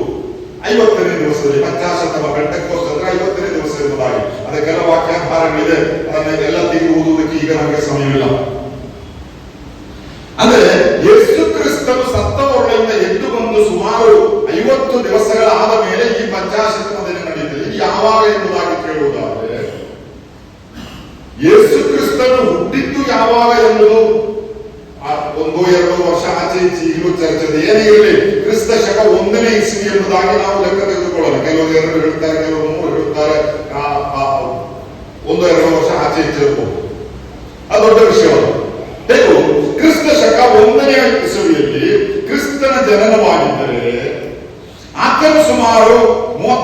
ವರ್ಷ ಈ ಲೋಕದಲ್ಲಿ ಬಾಳಿದರು. ಆಮೇಲೆ ಸತ್ತು ಹೂಣಲ್ಪಟ್ಟು ಆತನು ಪರಲೋಕಕ್ಕೆ ಏರಿಬಹುದು. ಹಾಗಾದ್ರೆ ಪಂಚಾಶತಮ ದಿನವು ನಡೆಯುವಂಥದ್ದು ಸುಮಾರು ಕ್ರಿಸ್ತ ಶಕ 33-34ರಲ್ಲಿ. ಲೆಕ್ಕ ಸುಲಭ ಅಲ್ವಾ? ಅರ್ಥವಾಯಿತು. ಹಾಗಾದ್ರೆ ಇವರು ರಕ್ಷಿಸಲ್ಪಟ್ಟದ್ದು ಯಾವಾಗ? ಕ್ರಿಸ್ತ ಶಕ 33ರಲ್ಲಿಯೋ 34ರಲ್ಲಿಯೋ, ಹೆಚ್ಚು ಕಡಿಮೆ. ಇನ್ನು ಇಬ್ರಿಯರಿಗೆ ಬರೆದ ಪತ್ರಿಕೆಯ ಬರೆದ ಸಮಯವನ್ನು ನಾವು ಪರೀಕ್ಷಿಸುವುದಾದರೆ ಅದು ವ್ಯಕ್ತವಾಗಿ ತೋರಿಸುವಂಥದ್ದು ಅದು ಕ್ರಿಸ್ತ ಶಕ 63ರಲ್ಲಿಯೋ 64ರಲ್ಲಿಯೋ ಬರೆಯಲ್ಪಟ್ಟ ಪತ್ರಿಕೆ ಎಂಬುದಾಗಿ ಅನೇಕ ವೇದಶಾಸ್ತ್ರಿಗಳು ಅಭಿಪ್ರಾಯ ಪಡುತ್ತಾರೆ. ಕ್ರಿಸ್ತ ಶಕ 63, 64, 2 ವರ್ಷ ಆಚೆ ಹೆಚ್ಚಿರಬಹುದು ಬಿಡಿ. ಹಾಗಾದ್ರೆ ಈ ಯಹೂದ ವಿಶ್ವಾಸಿಗಳು ಪಂಚಾಶತಮ ದಿವಸದಲ್ಲಿ ರಕ್ಷಿಸಲ್ಪಟ್ಟ ಮೇಲೆ ಈ ಪತ್ರಿಕೆ ಬರೆಯುವಾಗ ಎಷ್ಟು ವರ್ಷ ಆಗಿದೆ? ಕಡಿಮೆ ಪಕ್ಷ 30 ವರ್ಷವಾದರೂ, ಸರಾಸರಿ 30 ವರ್ಷವಾದರೂ ದಾಟಿದೆ ಅಲ್ವಾ? ಈಗ 5ನೇ ಅಧ್ಯಾಯದ 12ನೇ ವಾಕ್ಯವನ್ನ ಈ ಒಂದು ತಿಳುವಳಿಕೆಯೊಂದಿಗೆ ನೀವು ಓದಿರಿ. ಕಾಲವನ್ನು ನೋಡಿದರೆ ಅದರಲ್ಲಿ ಕಾಲವನ್ನು ನೋಡಿದರೆ ಎಂಬುದಾಗಿ ಹೇಳಿದರೆ ಅದರ ಅರ್ಥವೇನು? ನೀವು ರಕ್ಷಿಸಲ್ಪಟ್ಟು 30 ವರ್ಷಗಳು ದಾಟಿತು. ಕಾಲವನ್ನು ನೋಡಿದರೆ ಈ 30 ವರ್ಷದಲ್ಲಿ ನೀವು ಬೋಧಕರಾಗಬೇಕಾಗಿತ್ತು. ಆದರೆ ನೀವು ಈಗಲೂ ಹಾಲು ಕುಡಿತಾ ಇದ್ದೀರಿ. ಯಾರಾದರೂ ಬಂದು ಈಗಲೂ ನಿಮಗೆ ಪ್ರಾಥಮಿಕ ಪಾಠಗಳನ್ನು ಹೇಳಿಕೊಡಬೇಕು. ನಮ್ಮ ಅನೇಕ ವಿಶ್ವಾಸಿಗಳ ಸಭೆಗಳಲ್ಲಿ ಸಭೆ ಪ್ರಾರಂಭವಾಗಿ 20 ವರ್ಷ, 30 ವರ್ಷ, 40 ವರ್ಷ, 50 ವರ್ಷ ಹೀಗೆ ಲೆಕ್ಕ ಎಲ್ಲ ಹೇಳಿಕೊಂಡರು. ಪ್ರಸಂಗಿಗಳು ಬಂದಾಗ ಬ್ರದರ್ ಹೆಚ್ಚು ಕಠಿಣವಾದದನ್ನು ಹೇಳ್ಬೇಡ್ರಿ, ಚಂದಮಾಮದಲ್ಲಿ ಕತೆ ಬಂದ ಹಾಗೆ ಏನಾದ್ರೂ ಕತೆ ಹೇಳ್ರಿ, ಅದೇ ಜನರಿಗೆ ಇಷ್ಟವಾಗ್ತದೆ. ಇಂತಹ ದುಸ್ಥಿತಿ ಅನೇಕ ಕ್ರೈಸ್ತ ಸಭೆಗಳಲ್ಲಿ ಇಂದಿದೆ. ಕಾಲವನ್ನು ನೋಡಿದರೆ ಈಗಾಗಲೇ ನೀವು ಬೋಧಕರಾಗಬೇಕಾಗಿತ್ತು. ಆದರೂ ನಿಮಗೆ ಯಾರಾದರೂ ಬಂದು ಕತೆ ಹೇಳುವ ರೂಪದಲ್ಲಿ ಕತೆ ಹೇಳ್ತಾ ಇರಬೇಕು, ತಮಾಷೆ ಹೇಳ್ತಾ ಇರಬೇಕು, ಜನರನ್ನು ನಗಿಸ್ತಾ ಇರಬೇಕು. ಇಲ್ಲಂದ್ರೆ ಬೋರ್ ಆಗ್ತದೆ, ನಮ್ಮವ್ರು ಎದ್ದು ಹೋಗ್ತಾರೆ, ಅವರಿಗೆ ನಿದ್ರೆ ಬರ್ತದೆ, ಅವ್ರಿಗೆ ಏನು ಅರ್ಥ ಆಗೋದಿಲ್ಲ. ಅಯ್ಯೋ, ಎಷ್ಟು ವರ್ಷ ಮಕ್ಕಳಾಗಿದ್ರೆ ಪರವಾಗಿಲ್ಲ, ಸಂಡೇ ಸ್ಕೂಲ್ ಮಕ್ಕಳಿಗೆ ಕಲಿಸಿದ ಹಾಗೆ ನಾವು ಕಲಿಸಬಹುದು. ಆದ್ರೆ 30 ವರ್ಷವಾದ ಮೇಲೂ ನೀವು ಈಗಲೂ ಹೀಗೆ ಇದ್ದರೆ ಅದು ಸರಿಯಾದಂತಹ ಒಂದು ಧೋರಣೆ ಅಲ್ಲ. ಈಗಾಗಲೇ ನೀವು ಬೋಧಕರಾಗಬೇಕಾಗಿತ್ತು. ಅಂದ್ರೆ ಎಲ್ಲರೂ ಪ್ರಸಂಗಿಗಳಾಗಬೇಕು ಎಂಬುದಾಗಿ ಅಲ್ಲ. ದೇವರ ವಾಕ್ಯವನ್ನು ಅರ್ಥ ಮಾಡಿಕೊಂಡು ಮತ್ತೊಬ್ಬರೊಂದಿಗೆ ಅದನ್ನು ಹಂಚಿಕೊಳ್ಳಬೇಕಾದ್ರೆ, ಅಥವಾ ವಾಕ್ಯದ ತತ್ವಗಳನ್ನು ಇನ್ನೊಬ್ಬರೊಂದಿಗೆ ಮಾತನಾಡಬೇಕಾದ್ರೆ ಇಷ್ಟು ಹೊತ್ತಿಗೆ ನೀವು ಪ್ರವೀಣರಾಗಬೇಕಾಗಿತ್ತು. ಆದರೆ ಇನ್ನು ನೀವು ಹಂತಕ್ಕೆ ಬರಲಿಲ್ಲ. ಇನ್ನು ನಮ್ಮ ಸಭೆಗಳನ್ನು ನಾವು ನೋಡೋದಾದರೆ ನಮ್ಮ ಎಷ್ಟೋ ಸಭೆಗಳಲ್ಲಿ ಇದೇ ಒಂದು ಅನುಭವ ಇರುವುದನ್ನ ನಾವು ಕಾಣುವವರಾಗಿದ್ದೇವೆ. ಪ್ರಸಂಗ ಮಾಡುತ್ತಾ ಇರ್ತಾರೆ, ಯಾರಿಗೂ ಏನು ಅರ್ಥವಾಗುತ್ತಾ ಇಲ್ಲ. ಒಬ್ಬೊಬ್ಬ ವ್ಯಕ್ತಿಯು ನೆನೆಸಿಕೊಳ್ಳಬೇಕಾದದ್ದು, ನಾನು ರಕ್ಷಿಸಲ್ಪಟ್ಟು ಎಷ್ಟು ವರ್ಷವಾಯಿತು? 5 ವರ್ಷ, 10 ವರ್ಷ, 15 ವರ್ಷ, 20 ವರ್ಷ ಹೀಗೆ ಲೆಕ್ಕ ನಾವು ಹೇಳುತ್ತೇವೆ. ಆದರೆ ಇಷ್ಟು ವರ್ಷದಲ್ಲಿ ಪ್ರಾಯಕ್ಕನುಗುಣವಾದ ಒಂದು ಆತ್ಮಿಕ ಬೆಳವಣಿಗೆ ನಮ್ಮಲ್ಲಿ ಉಂಟಾಗಿದೆಯೋ ಎಂಬುದನ್ನ ಈ ವಾಕ್ಯದ ಬೆಳಕಿನಲ್ಲಿ ನಾವು ಪರೀಕ್ಷಿಸಿಕೊಳ್ಳಬೇಕು ಪ್ರಿಯರೇ. ಭಾನುವಾರಗಳಿಗೆ ಸಭೆಗೆ ಬರ್ತೇವೆ, ಸಭೆಯಲ್ಲಿ ಕೂರುತ್ತೇವೆ, ಸಭೆಯಿಂದ ಎದ್ದು ಹೋಗುತ್ತೆ, ಆಮೇಲೆ ಏನು ಗೊತ್ತಿಲ್ಲ. ಸತ್ಯವೇದದಲ್ಲಿ ಏನಿದೆ ಅದು ಗೊತ್ತಿಲ್ಲ. ಇಂತಹ ಒಂದು ಸ್ಥಿತಿ ದೇವತೆಗಳ ಮಧ್ಯದಿಂದ ಪರಿಹಾರವಾಗಬೇಕು. ಆತ್ಮಿಕವಾದ ಬೆಳವಣಿಗೆ ಇಲ್ಲಿ ಈ ಗ್ರಂಥಕರ್ತರು ಈ ವೇದ ಭಾಗದಲ್ಲಿ ಈ ಬೆಳವಣಿಗೆ ಎಂಬುದಾಗಿ ಹೇಳುವಂಥದ್ದು ಯಾವ ವಿಷಯದಲ್ಲಿ? ಅದು ದೇವರ ವಾಕ್ಯದ ಜ್ಞಾನದಲ್ಲಿರುವಂತಹ ಬೆಳವಣಿಗೆ ಬಗ್ಗೆ ಆತನಲ್ಲಿ ಹೇಳುತ್ತಾ ಇರುವಂಥದ್ದು. ದೇವರ ವಾಕ್ಯದ ಜ್ಞಾನದಲ್ಲಿರುವಂತಹ ಒಂದು ಬೆಳವಣಿಗೆ ಬಗ್ಗೆ ಆತನು ಅಲ್ಲಿ ಹೇಳುತ್ತಾ ಇದ್ದಾನೆ ಎಂಬುದನ್ನ ನಾವು ನೋಡುವುದಾಗಿದೆ. ಹಾಗಾದರೆ ದೇವರ ವಾಕ್ಯದ ಬೋಧನೆ ಪ್ರತಿಯೊಂದು ಸಭೆಗಳಲ್ಲಿಯೂ ಉತ್ತಮ ರೀತಿಯಲ್ಲಿ ನಡೆದರೆ ಮಾತ್ರವೇ ಆ ಸಭೆಯು ಆತ್ಮೀಕವಾಗಿ ಬೆಳೆಯುತ್ತದೆ. ಬೇರೆ ಯಾವ ಚಟುವಟಿಕೆಯಿಂದಲೂ ಅದು ಸಾಧ್ಯವಿಲ್ಲ. ಹಾಗಾದ್ರೆ ಕಾಲವನ್ನು ನೋಡಿದ್ರೆ ಈಗಾಗಲೇ ನೀವು ಬೋಧಕರಾಗಬೇಕಾಗಿತ್ತು. ನಾನು ಒಂದು ವಿಷಯದಲ್ಲಿ ಹೇಳುತ್ತೇನೆ, ನಮ್ಮ ಸಭೆಗಳ ಪದ್ಧತಿಗಳನ್ನು ನಾವು ಕಲಿಯುವುದಾದ್ರೆ 200 ವರ್ಷ ದಾಟಿ ದ್ವಿಶತಮಾನೋತ್ಸವವನ್ನ ನೆನಪು ಮಾಡಿಕೊಳ್ಳುತ್ತಿರುವಂತಹ ಈ ಸಂದರ್ಭದಲ್ಲಿ ನಾವು ನೆನೆಸಿಕೊಳ್ಳಬೇಕಾದದ್ದು ಆದಿಮ ದಿವಸಗಳಲ್ಲಿ ನಮ್ಮ ಸಭೆಗಳಲ್ಲಿ ಯಾವುದೇ ಬೈಬಲ್ ಸ್ಕೂಲ್ಗಳಿರಲಿಲ್ಲ, ಯಾವುದೇ ಸೆಮಿನಾರಿಗಳಿರಲಿಲ್ಲ. ಸ್ಥಳೀಯ ಸಭೆಯ ಒಂದೊಂದು ಬೈಬಲ್ ಸ್ಕೂಲ್ ಆಗಿತ್ತು. ಅಪೊಸ್ತಲರ ಕಾಲವನ್ನು ನಾವು ಹಿಂದಿರುಗಿ ನೋಡುವುದಾದರೆ ಅಂದು ಅದೇ ರೀತಿಯಲ್ಲಿ 1.5 ವರ್ಷ 2 ವರ್ಷ ಅವರನ್ನು ಮತ್ತೊಬ್ಬರು ಯಾವುದಾದ್ರೂ ಒಂದು ಸಭೆಯಲ್ಲಿ ಬಂದು ಅಲ್ಲಿ ಇದ್ದುಕೊಂಡು ಕ್ರಮಬದ್ಧವಾಗಿ ವಾಕ್ಯವನ್ನ ಬೋಧಿಸುತ್ತಾ ಇದ್ದರು. ನಿಜವಾಗಿ ಇಂದು ನಾವು ಉಪದೇಶಕರನ್ನು ಸೇವಕರನ್ನು ಸೃಷ್ಟಿ ಮಾಡಬೇಕಾದದ್ದು ನಮ್ಮ ಸ್ಥಳೀಯ ಸಭೆಗಳಿಂದ ಅಲ್ಲದೆ ಯಾವುದೇ ಒಂದು ಸಂಘಟನೆಯಿಂದ ಅಲ್ಲ. ಸಂಘಟನೆಗಳಿಗೆ ವಿರುದ್ಧವಾಗಿ ನಾನು ಮಾತಾಡುತ್ತಾ ಇಲ್ಲ. ಸಭೆಗಳು ಯಾವಾಗ ಇದನ್ನು ನಿಭಾಯಿಸಲಿಕ್ಕೆ ಸಾಧ್ಯವಿಲ್ಲದಂತ ಒಂದು ಹಂತಕ್ಕೆ ಬಂತು, ಆಗ ಹಲವು ಸಭೆಗಳಲ್ಲಿರುವ ಈ ಒಂದು ದರ್ಶನವನ್ನು ಕೆಲವು ಸಹೋದರರು ಒಟ್ಟಿಗೆ ಬಂದು ಯಾವುದಾದ್ರೂ ಒಂದು ಸೇವೆಯನ್ನು ಹಮ್ಮಿಕೊಂಡಿದ್ದಾರೆ. ಅದು ಸ್ಥಳೀಯ ಸಭೆಗಳಿಗೆ ಪೂರಕವಾಗಿ, ಸ್ಥಳೀಯ ಸಭೆಗಳ ಆತ್ಮೀಕ ಬೆಳವಣಿಗೆಗೆ ಅದು ಪೂರಕವಾಗಿ ಮುಂದುವರಿದಾದ್ರೆ ಮುಂದುವರಿಯಲು ಒಳ್ಳೆಯದು, ತಪ್ಪು ಎಂಬುದಾಗಿ ನಾನು ಹೇಳುವುದಲ್ಲ. ಆದ್ರೆ ವಾಕ್ಯಕ್ಕೆ ಅನುಗುಣವಾಗಿ ನಾವು ನೋಡುವುದಾದ್ರೆ ಬೋಧಕರು ಎದ್ದು ಬರಬೇಕಾದದ್ದು ಸ್ಥಳೀಯ ಸಭೆಗಳಿಂದ, ಸ್ಥಳೀಯ ಸಭೆಯಲ್ಲಿರುವ ಹಿರಿಯರು, ಸ್ಥಳೀಯ ಸಭೆಯಲ್ಲಿರುವ ಬೋಧಕರು ಇತರರಿಗೆ ಇದನ್ನ ಬೋಧಿಸಿ ಅವರು ವಾಕ್ಯವನ್ನು ಕಲಿತು ಬಿಡಲು ಬರಬೇಕು. ಇದು ದೇವರ ವಾಕ್ಯದಲ್ಲಿ ನಾವು ಕಾಣಬಹುದು. ಅದನ್ನ ನಾವು ನೆನೆಸಿಕೊಳ್ಳಬೇಕಾದ ಪ್ರಾಮುಖ್ಯವಾದಂತಹ ಒಂದು ವಿಷಯ, ಸಭೆಯಲ್ಲಿರುವ ದೇವರ ವಾಕ್ಯದ ಬೋಧನೆ ಅದು ಸರಿಯಾದ ರೀತಿಯಲ್ಲಿ ವಾಕ್ಯಕ್ಕೆ ಅನುಗುಣವಾದ ರೀತಿಯಲ್ಲಿ ಇರಬೇಕು. ಆದರೆ ಮಾತ್ರವೇ ಆತ್ಮಿಕ ಬೆಳವಣಿಗೆ ನಮ್ಮಲ್ಲಿ ಉಂಟಾಗುತ್ತದೆ. ಬೇರೆ ಯಾವ ಚಟುವಟಿಕೆ ಹಾಕಿಕೊಂಡರೂ ಆತ್ಮಿಕ ಬೆಳವಣಿಗೆ ಉಂಟಾಗುವುದಿಲ್ಲ. ಯಾಕಂದ್ರೆ ಒಂದು ದೇಹವು ಬೆಳೆಯಬೇಕಾದ್ರೆ ಯೇಸು ರೂಮಲ್ಲಿ ಮಗುವನ್ನು ಮಲಗಿಸಿದ್ದೇನೆ, 30,000 ರೂಪಾಯಿ ಖರ್ಚು ಮಾಡಿ ಒಂದು ಒಳ್ಳೆ ತೊಟ್ಟಿಲಲ್ಲಿ ಮಗುವನ್ನು ಮಲಗಿಸಿದ್ದೇನೆ. ಇದರಿಂದ ಮಗು ಬೆಳೆಯೋದಿಲ್ಲ. ಮಗು ಬೆಳೆಯಬೇಕಾದ್ರೆ ಅದು ಗುಡಿಸಲಲ್ಲಿದ್ದರೂ ಅರಮನೆಯಲ್ಲಿದ್ದರೂ ಒಳಗ ಆಹಾರ ಹೋಗ್ಬೇಕು, ಇಲ್ಲದ ಅದು ಬೆಳೆಯೋದಿಲ್ಲ. ಅದೇ ರೀತಿಯಲ್ಲಿ ಆತ್ಮಿಕವಾಗಿ ಬೆಳೆದ ಹುಟ್ಟಿದಂತಹ ಒಂದು ಮಗು ಅದಕ್ಕೆ ಆಹಾರ ಬೇಕು. ಅದೇ ಪೇತ್ರನ 2ನೇ ಪತ್ರಿಕೆ 2ನೇ ಅಧ್ಯಾಯದಲ್ಲಿ ಹೇಳುವಂತದ್ದು ಹಸು ಬೂಸುಗಳಂತೆ ನಿರ್ಮಲವಾದಂತಹ ಹಾಲನ್ನು ಬಯಸುವರಾಗಿರಬೇಕು. ಅಂದ್ರೆ ವಾಕ್ಯ ಬೋಧನೆ ಅದು ನಡೆಯಬೇಕಾದ ರೀತಿಯಲ್ಲಿ ನಡೆಯಬೇಕು. ನಾನು ಬಹಳ ಸಂಕ್ಷಿಪ್ತವಾಗಿ ನನ್ನ ಮುಂದೆ ಇರುವ ಸಮಯದಲ್ಲಿ ಸಭೆಯಲ್ಲಿ, ಮೊದಲನೇದಾಗಿ ಸಭೆಯಲ್ಲಿ ಯಾವ ರೀತಿ ನಾವು ವಾಕ್ಯ ಬೋಧಿಸಬೇಕು ಹೆಚ್ಚು ವಿವರಿಸುವುದಿಲ್ಲ. ಆ ಪಾಯಿಂಟ್ಗಳನ್ನ ಮಾತ್ರ ಹೇಳಿ, ಒಂದೆರಡು ಮಾತುಗಳನ್ನು ಹೇಳಿ ನಾನು ಮುಂದೆ ಹೋಗುತ್ತೇನೆ. ಯಾಕಂದ್ರೆ ಸಮಯಕ್ಕೆ ಮುಗಿಸಲಿಕ್ಕೆ ನನಗೂ ಇಷ್ಟ. ಮೊದಲನೇದಾಗಿ ಸಭೆಯಲ್ಲಿ ಬೋಧಿಸುವವರು ಹೇಗೆ ಬೋಧಿಸಬೇಕು. ಇವತ್ತು ಧಾರಾಳ ಬೋಧಕರಿದ್ದಾರೆ, ಎಲ್ಲರಿಗೂ ಬೋಧಕರಾಗಬೇಕು.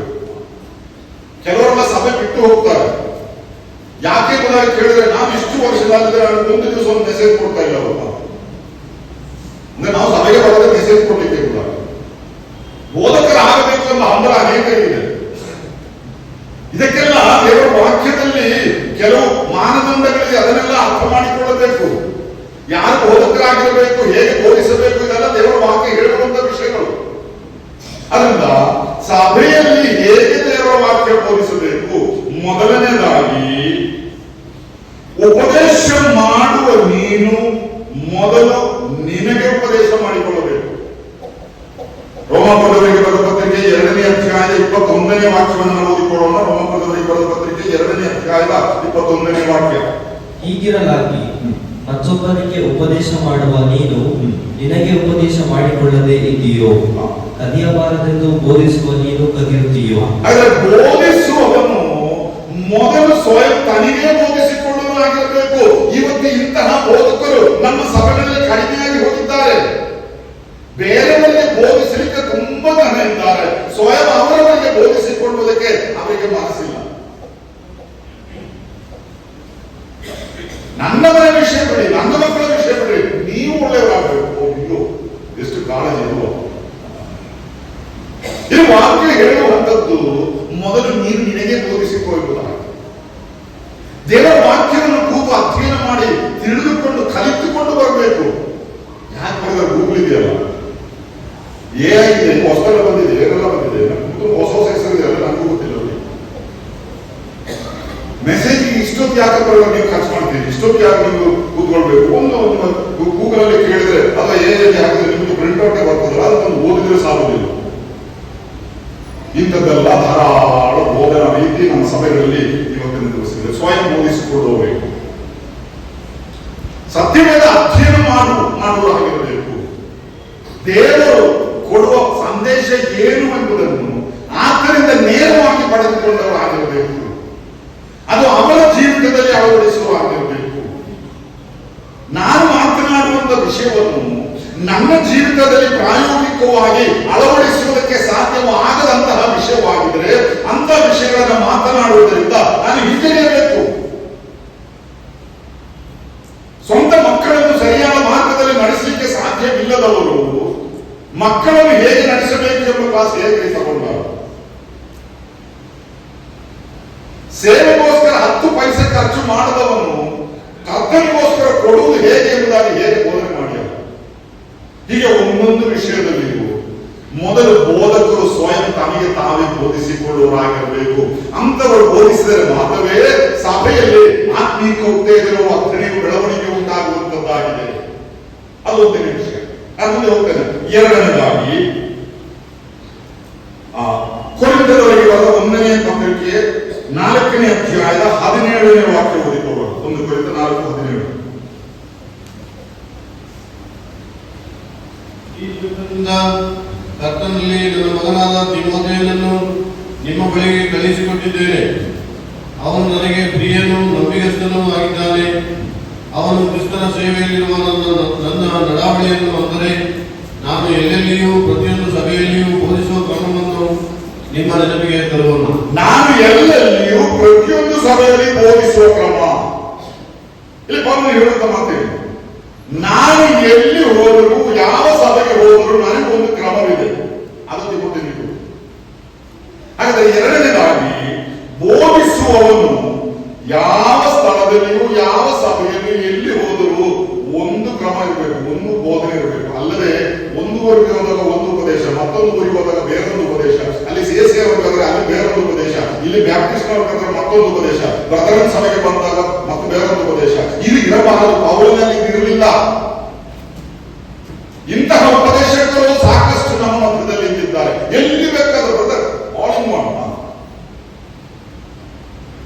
ನಮ್ಮನ್ನೆಲ್ಲ ಎಲ್ಲರೂ ಕರೆಯುವುದಿಲ್ಲ. ಮೊದಲ ಕೆಲವರು ಕರೆದು ಟ್ರೈ ಮಾಡಿದ್ರು, ಇಲ್ಲ ಇವರು ಬಂದ್ರೆ ತೊಂದರೆ ಆಗ್ತದೆ ಅಂತ. ಈಗ ಯಾರು ಕರೆಯುವುದಿಲ್ಲ. ಇಲ್ಲ ರೀ, ಅವರು ಬ್ರದರ್ನಿಗೆ ಮಾತ್ರ ಸರಿ ಹೋಗುವವರು ಅಂತ ಬಂದಿದ್ದಾರೆ. ಅಂದ್ರೆ ನಮ್ಗೆ ಒಂದೇ ಸಂದೇಶ ಇರುವುದು. ಎಲ್ಲಿ ಹೋಗುದು ಈಗ ಆ ವ್ಯಕ್ತಿ ಕರೆದ್ರು ಒಂದೇ ಸಂದೇಶ ಇರುವುದು. ವಾಕ್ಯ ಹೇಳುವ ಅವರು ಹೇಳುವಂತಿದ್ದೇವೆ, ನಾನು ಎಲ್ಲೆಲ್ಲಿಯೂ ಪ್ರತಿಯೊಂದು ಸಭೆಯಲ್ಲಿಯೂ ನಾನು ಬೋಧಿಸುವ ಒಂದು ಕ್ರಮವಿದೆ. ಅದಕ್ಕೆ ವಿಪರೀತವಾಗಿ ನಾನು ಮಾಡುವುದಿಲ್ಲ. ಅದರಿಂದ ಇನ್ನು ನಮ್ಮ ಸಭೆಗಳಲ್ಲಿ ಬೋಧಿಸುವವರು ಎಲ್ಲ ಸಮಯದಲ್ಲಿಯೂ ಎಲ್ಲ ಸಭೆಗಳಲ್ಲೂ ಅವರಿಗೆ ಒಂದು ಬೋಧನಾ ತತ್ವ ಇರಬೇಕು. ಇದಕ್ಕೆ ವಿಪರೀತವಾಗಿ 1ನೇ ಶತಮಾನದಲ್ಲಿ ನಾವು ನೋಡ್ತೇವೆ. ಗಲಾತ್ಯರಿಗೆ ಬರೆದ ಪತ್ರಿಕೆ 2ನೇ ಅಧ್ಯಾಯ 11ನೇ ವಾಕ್ಯದಿಂದ 13ನೇ ವಾಕ್ಯದವರೆಗೆ ಓದುವುದಾದರೆ ಅಲ್ಲಿ ಪೇತ್ರನ ಬಗ್ಗೆ ಪೌಲನು ಹೇಳುವಂತಹ ಒಂದು ಮಾತು. ಅಲ್ಲಿ ಆತನು ಹೇಳುವಂಥದ್ದು, ಪೇತ್ರನು ಮೊದಲು ಬಂದು ಈ ಅನ್ಯರೊಂದಿಗೆ ಸುವಾರ್ತೆ ಸಾರ್ತಾ ಇದ್ದ, ಅವರೊಂದಿಗೆ ಊಟ ಮಾಡುತ್ತಾ ಇದ್ದ, ಅವರಿಗೆ ಬೋಧನೆ ಮಾಡುತ್ತಾ ಇದ್ದ. ಆಮೇಲೆ ಯೆರೂಸಲೇಮಿನಿಂದ ಕೆಲವು ಸುನ್ನತಿಯವರು ಬಂದ ಕೂಡಲೇ ಆ ವಾಕ್ಯದಲ್ಲಿ ವ್ಯಕ್ತವಾಗಿ ನೋಡ್ತೇವೆ. ಗಲಾತ್ಯ 2:11-13 ಹೋಗುತ್ತಾರೆ. ಕೇವಲ ಅಂತ್ಯೋಕ್ಯಕ್ಕೆ ಬಂದಾಗ ಅವನು ದೋಷಿಯಾಗಿ ಕಾಣಿಸಿಕೊಂಡದ್ರಿಂದ ನಾನು ಅವನನ್ನು ಮುಖಾಮುಖಿಯಾಗಿ ಎದುರಿಸಿದೆನು. ಯಾಕೆಂದರೆ ಯಾಕೋಬನ ಕಡೆಯಿಂದ ಕೆಲವರು ಬರುವುದಕ್ಕೆ ಮುಂಚೆ ಅವನು ಅನ್ಯ ಜನರ ಸಂಗಡ ಊಟ ಮಾಡುತ್ತಿದ್ದನು. ಅವರು ಬಂದ ಮೇಲೆ ಸುನ್ನತಿಯವರಾದ ಅವರಿಗೆ ಅವನು ಭಯಪಟ್ಟು ಅನ್ಯ ಜನರನ್ನು ಬಿಟ್ಟು ತನ್ನನ್ನು ಪ್ರತ್ಯೇಕಿಸಿಕೊಂಡನು. ಇಲ್ಲಿ ನಾವು ನೋಡುವಂತಿದ್ದೇವೆ, ಪೇತ್ರನಿಗೆ ಏನೋ ಒಂದು ಡ್ಯುಯಲ್ ಸ್ಟ್ಯಾಂಡ್.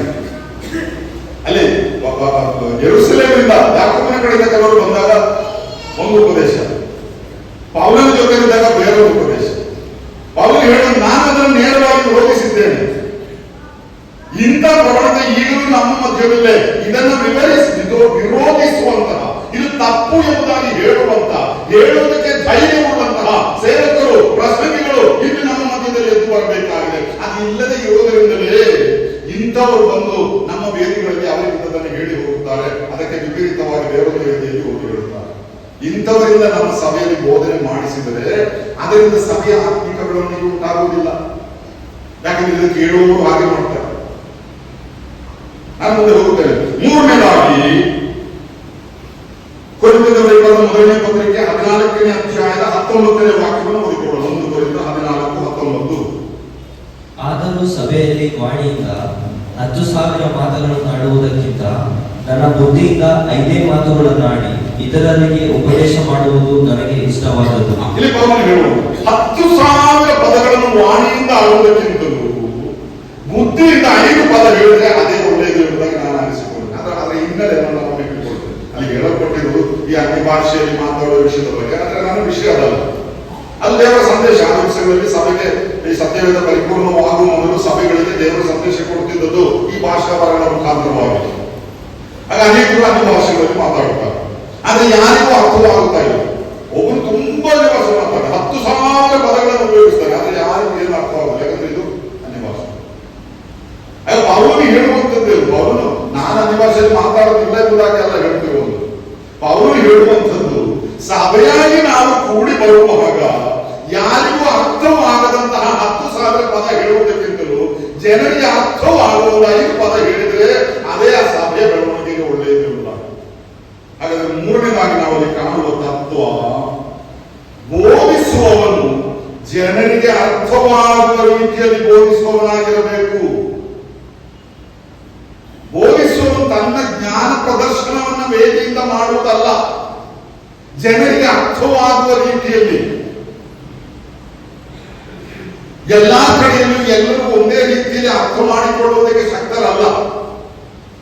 ಹಳ್ಳಿಗಳ ಜನರ ಅವರ ಮನಸ್ಥಿತಿ ಬೇರೆ, ಪಟ್ಟಣಗಳಲ್ಲಿರುವವರು ಬೇರೆ, ಯವನಸ್ಥರು ಮಕ್ಕಳು ಬೇರೊಂದು ವಿಧಾನ. ಅಂದ್ರೆ ನಾವು ಕಲಿಸುವಂತ ಮಾತುಗಳು ಆ ಜನರಿಗೆ ಅರ್ಥವಾಗುವ ರೀತಿಯಲ್ಲಿ ಆಗಿರಬೇಕು. ಅದು ವ್ಯಕ್ತವಾಗಿ ನಾವು ನೋಡಬಾರದು. ಎಷ್ಟೋ ಬೋಧಕರಿಂದ ನಮ್ಮ ಮಧ್ಯದಲ್ಲಿದ್ದಾರೆ, ದೊಡ್ಡ ದೊಡ್ಡ ಪ್ರಸಂಗ ಮಾಡ್ತಾರೆ, ಅವರಿಗೆ ಯಾರಿಗೂ ಏನು ಅರ್ಥವಾಗ್ತಾ ಇಲ್ಲ.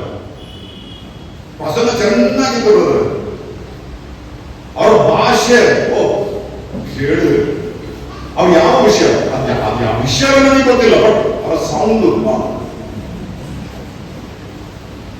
ನನಗೆ ಜನರಿಗೆ ಅರ್ಥವಾಗುತ್ತಿದ್ರೆ ನೀವು ಎಷ್ಟು ಸೌಂಡ್ ಮಾಡಿ ಏನು ಪ್ರಯೋಜನ ಇಲ್ಲ ಅಂತ ನಾನು ಹೇಳಬಹುದು. ಅಂದ ಸಭೆಯಲ್ಲಿ ಎದ್ದು ನಿಂತು ಬೋಧಿಸುವವರು ತನಗೆ ಗೊತ್ತಿರುವಂತಹ ಕೆಲವು ವಿಷಯಗಳನ್ನ ಹೇಳಿ ಹೋಗುವಂಥದ್ದಲ್ಲ, ಜನರಿಗೆ ಅರ್ಥವಾಗುವ ರೀತಿಯಲ್ಲಿ, ಜನರಿಗೆ ಅವಶ್ಯಕತೆ ಇರುವ ರೀತಿಯಲ್ಲಿ ಮಾತನಾಡುವವರಾಗಿರಬೇಕು ಎಂಬುದಾಗಿ ವ್ಯಕ್ತವಾಗಿ ನಾವು ಕಾಣುವವರಾಗಿದ್ದೇವೆ. ಅದು ವ್ಯಕ್ತವಾಗಿ ದೇವರ ವಾಕ್ಯ ನಮಗೆ ಬೋಧಿಸುವಂತಹ ಒಂದು ವಿಷಯವಾಗಿದೆ. ಕರ್ತನಾದ ಯೇಸು ಕ್ರಿಸ್ತನು ಸಮಾರ್ಯ ಸ್ತ್ರೀಯೊಂದಿಗೆ ಮಾತನಾಡಿದಾಗ ಆತನು ಉಪಯೋಗಿಸಿದ ಅದೇ ರೀತಿಯಲ್ಲ ನಿಕೋದೇಮನೊಂದಿಗೆ ಮಾತನಾಡಿದಾಗ ಉಪಯೋಗಿಸಿದ. ನಿಕೋದೇಮನೊಂದಿಗೆ ಮಾತನಾಡಿದರೆ ಅದು ಟೋಟಲ್ ಫಿಲಾಸಫಿ, ಸಾಧಾರಣವರಿಗೆ ಅರ್ಥವಾಗುವುದಿಲ್ಲ. ಅದೇ ಮಾತನ್ನು ಸಮಾಜದವರೊಂದಿಗೆ ಹೇಳಿದ್ರು ಒಂದು ವೇಳೆ ಅವರಿಗೆ ಅದು ಅರ್ಥವಾಗುವುದಿಲ್ಲ. ಸಮಾಜದವರೊಂದಿಗೆ ಮಾತನಾಡಿದಾಗ ನೀರು ಬಾಯಕ್ಕೆ ಅವಳು ನಿಲ್ಲಿಸಲಿಕ್ಕೆ ಬಂದಿದ್ದಾಳೆ.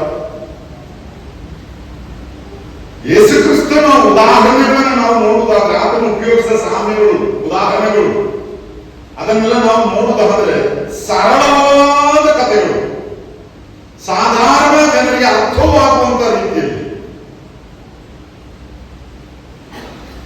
ಆದ್ರೆ ಇವತ್ತಿನ ಆಧುನಿಕ ಪ್ರಸಂಗಗಳು ಹೀಗೆಲ್ಲ ಅಷ್ಟು ಸಿಂಪಲ್ ಮಾಡಿದ್ರೆ ಜನರಿಗೆ ನನ್ನ ಮೇಲೆ ಒಂದು ಗೌರವ ಇರೋದಿಲ್ಲ, ಸ್ವಲ್ಪ ಕಠಿಣವಾಗಿರ್ಬೇಕ ಸುಮ್ಮನೆ ಅಲ್ಲ. ಬೋಧಿಸುವವರು ಜನರಿಗೆ ಅರ್ಥವಾಗುವ ರೀತಿಯಲ್ಲಿ ಬೋಧಿಸಬೇಕು. ನಾನು ಮುಂದೆ ಹೋಗ್ತೇನೆ. 4ನೇದಾಗಿ ನಾವು ತಿಮೋಥೆಯನಿಗೆ ಬರೆದ ಮೊದಲನೇ ಪತ್ರಿಕೆ 1ನೇ ಅಧ್ಯಾಯ 3 ಮತ್ತು 4ನೇ ವಾಕ್ಯ ಓದಿಕೊಳ್ಳೋಣ. ನಾನು ಮಕೆದೋನ್ಯಕ್ಕೆ ಹೋಗುತ್ತಿದ್ದಾಗ ನೀನು ಎಫೆಸದಲ್ಲೇ ಇದ್ದುಕೊಂಡು ಅಲ್ಲಿರುವ ಕೆಲವರಿಗೆ ನೀವು ಬೇರೆ ಉಪದೇಶವನ್ನು ಮಾಡಬಾರದೆಂತಲೂ ಕಲ್ಪನಾ ಕಥೆಗಳಿಗೂ ಕೊನೆ ಮೊದಲಿನದ ವಂಶಾವಳಿಗಳಿಗೂ ಲಕ್ಷ್ಯ ಕೊಡಬಾರದೆಂತಲೂ ಆಜ್ಞಾಪಿಸಬೇಕೆಂಬುದಾಗಿ ನಿನಗೆ ಖಂಡಿತವಾಗಿ ಹೇಳಿದ ಪ್ರಕಾರ ಈಗಲೂ ಹೇಳುತ್ತೇನೆ. ನೀನು ಕೆಲವರಿಗೆ ಆಜ್ಞಾಪಿಸಬೇಕು. ಏನು ಆಜ್ಞಾಪಿಸಬೇಕು? ಬೇರೆ ಉಪದೇಶವನ್ನು ಇಲ್ಲಿ ಮಾಡಬಾರದು ಎಂಬುದಾಗಿ. ಹಾಗಾದ್ರೆ ಬೋಧಿಸುವವನು ಅವನ ಬೋಧನೆಯನ್ನ ಸಂರಕ್ಷಿಸಿಕೊಂಡು ಇತರ ಬೋಧನೆಗಳನ್ನು ಮಾಡದಂತೆ ಆಜ್ಞಾಪಿಸುವವಾಗಿರಬೇಕು.